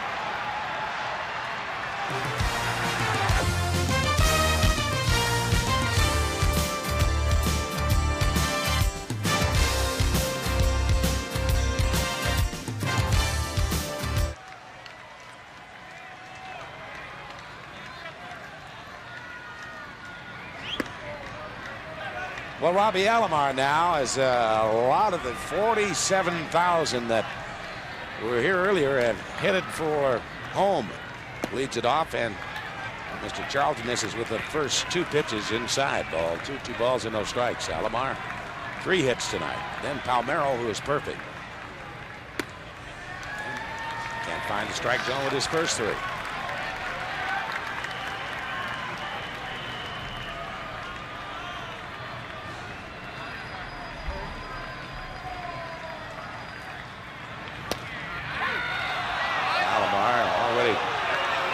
Steps up the first baseline.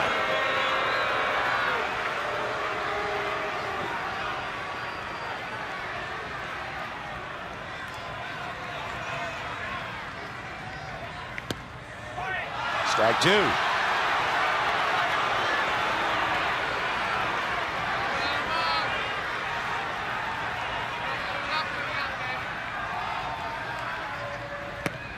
A little bit low. So he finally does walk Alomar here, leading off the bottom half of the 9th inning. Second walk given up by Norman. And PALMEIRO now with a chance for a career high. He has 5 hits in 5 at-bats, and he has 6 RBIs, which is a career high.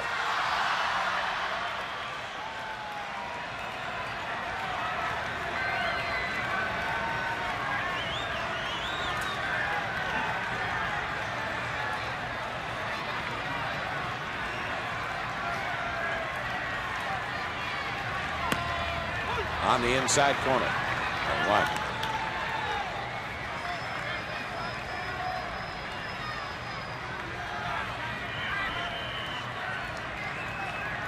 Charlton working on his 6th save of the year.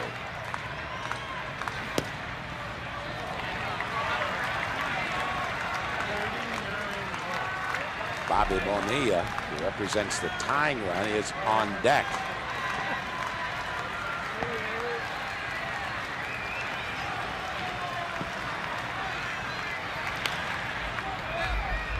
And a ball and 2 strikes now on PALMEIRO. As we are about to 4 hours and 10-12 minutes into this ball game. It's been an absolute wild, woolly rodeo. A crazy ride tonight as it starts to come down here. Rain in Baltimore. And you can see the fans heading for cover. As we approach the witching hour, that Bromo Seltzer clock in downtown Baltimore, one of the trademarks of the city. Been there for years and years and years.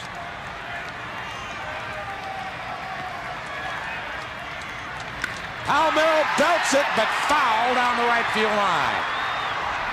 Man, that's way out of here. Up into the bleachers in right field.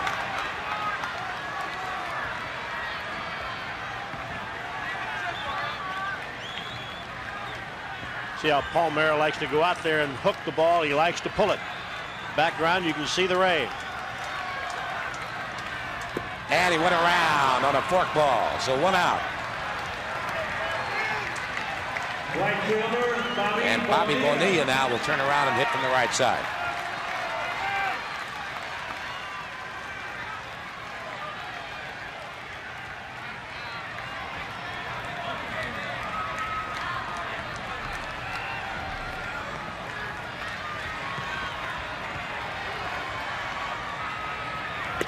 Fastball strike.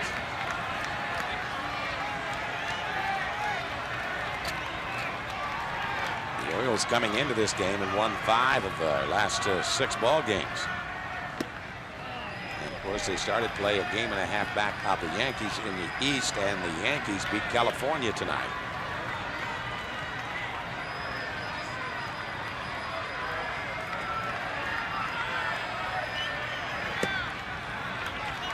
Two and 1 on Bobby Ball.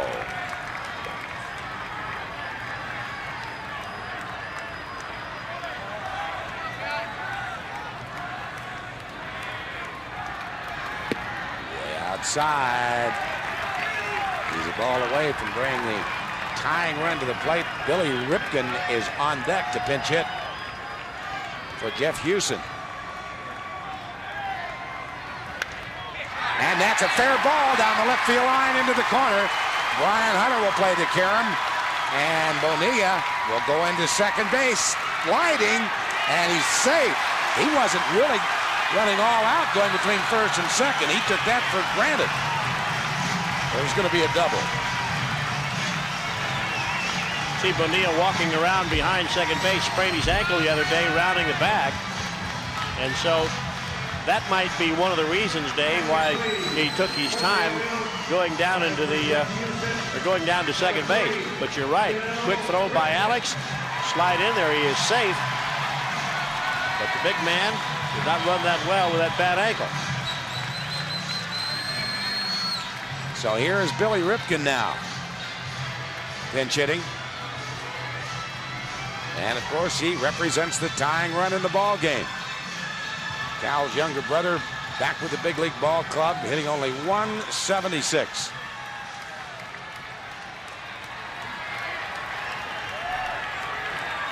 Runners at second and third, and only 1 man down in the bottom of the 9th, and Ripken fouls it back.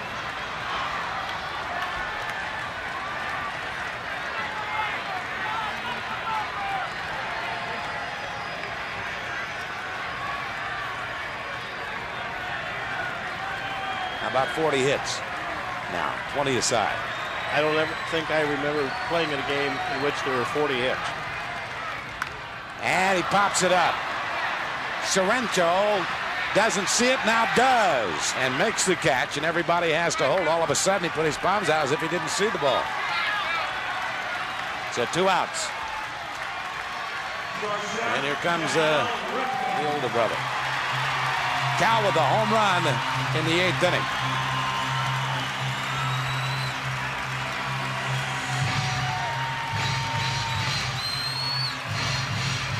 That's quite a line score up there. 13-20, 10-20, 26 men left. And a man appearing in his 2,192nd consecutive game up there. With 2 outs in the bottom of the 9th. Representing the tying run, takes it low, ball 1. 1 ball and no strikes.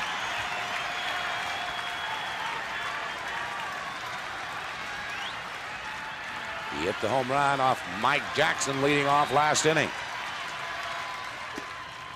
A little outside, ball 2. 2 balls and no strikes.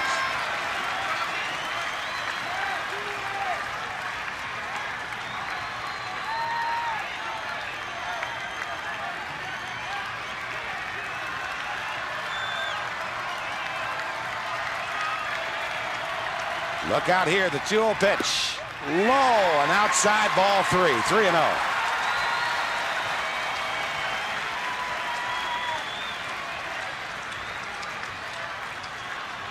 That's Chris Hoiles. Ripken just may be green lighted here, 3-0. And he misses, does Charlton down low, and the sacks are full of Orioles. Well, why not? The way this has gone. So Charlton has walked his 3rd man. Chris Hoiles, the hitter. As we approach midnight. Very close to setting the record. Hoiles last year with 19 home runs. He's had a career high of 29 home runs back in 1993. So you do have power up there at the plate. And Carmona, Rafael Carmona is out in the pen throwing. Hoiles represents the winning run.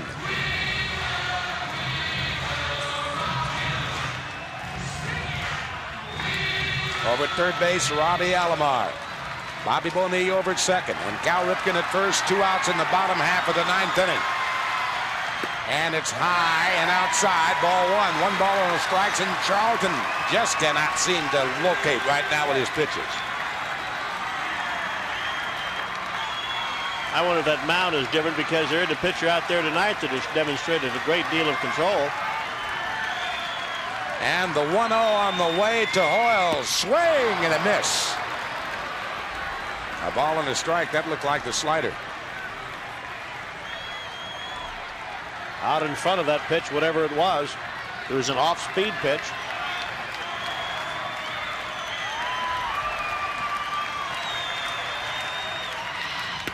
That is a splitter and a dandy on the inside corner. A ball and 2 strikes. I think he might come back with that pitch.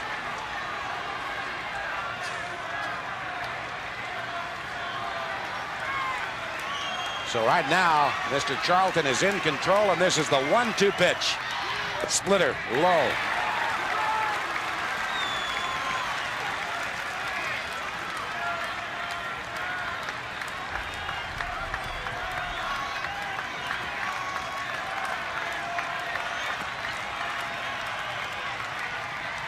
Way outside, ball 3. 3-2. So we've gone as far as we can go right now in this one. Everybody goes. Jeffrey Hammond's on deck. A full count on Chris Hoiles, and the fans are up. And the 3-2 pitch. Swung on and hit the left field and deep. Back is under to the track. The wall! Grand slam home run wins it for Baltimore. Would you believe it? 14-13. Norm Charlton, the pitch right down the middle of the plate. It was a grand slam home run that gave the Mariners the lead by Alex Rodriguez. And now Chris Hoiles on a 3-2 pitch hits a slam off Norm Charlton. And just like that, indeed, the Baltimore Orioles have won it. It came quickly, it came suddenly in one of the longest ball games in Mariner history. And it all started off with the leadoff face-off balls. 4 runs, 2 hits, 2 big walks in the inning, and nobody left. An unbelievable ball game here in Baltimore tonight, with the Mariners 1 strike away. from victory.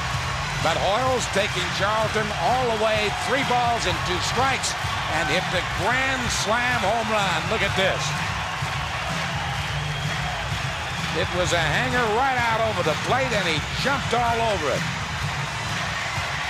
And the 21st hit of the night for the Baltimore Orioles is the one that does in the Mariners.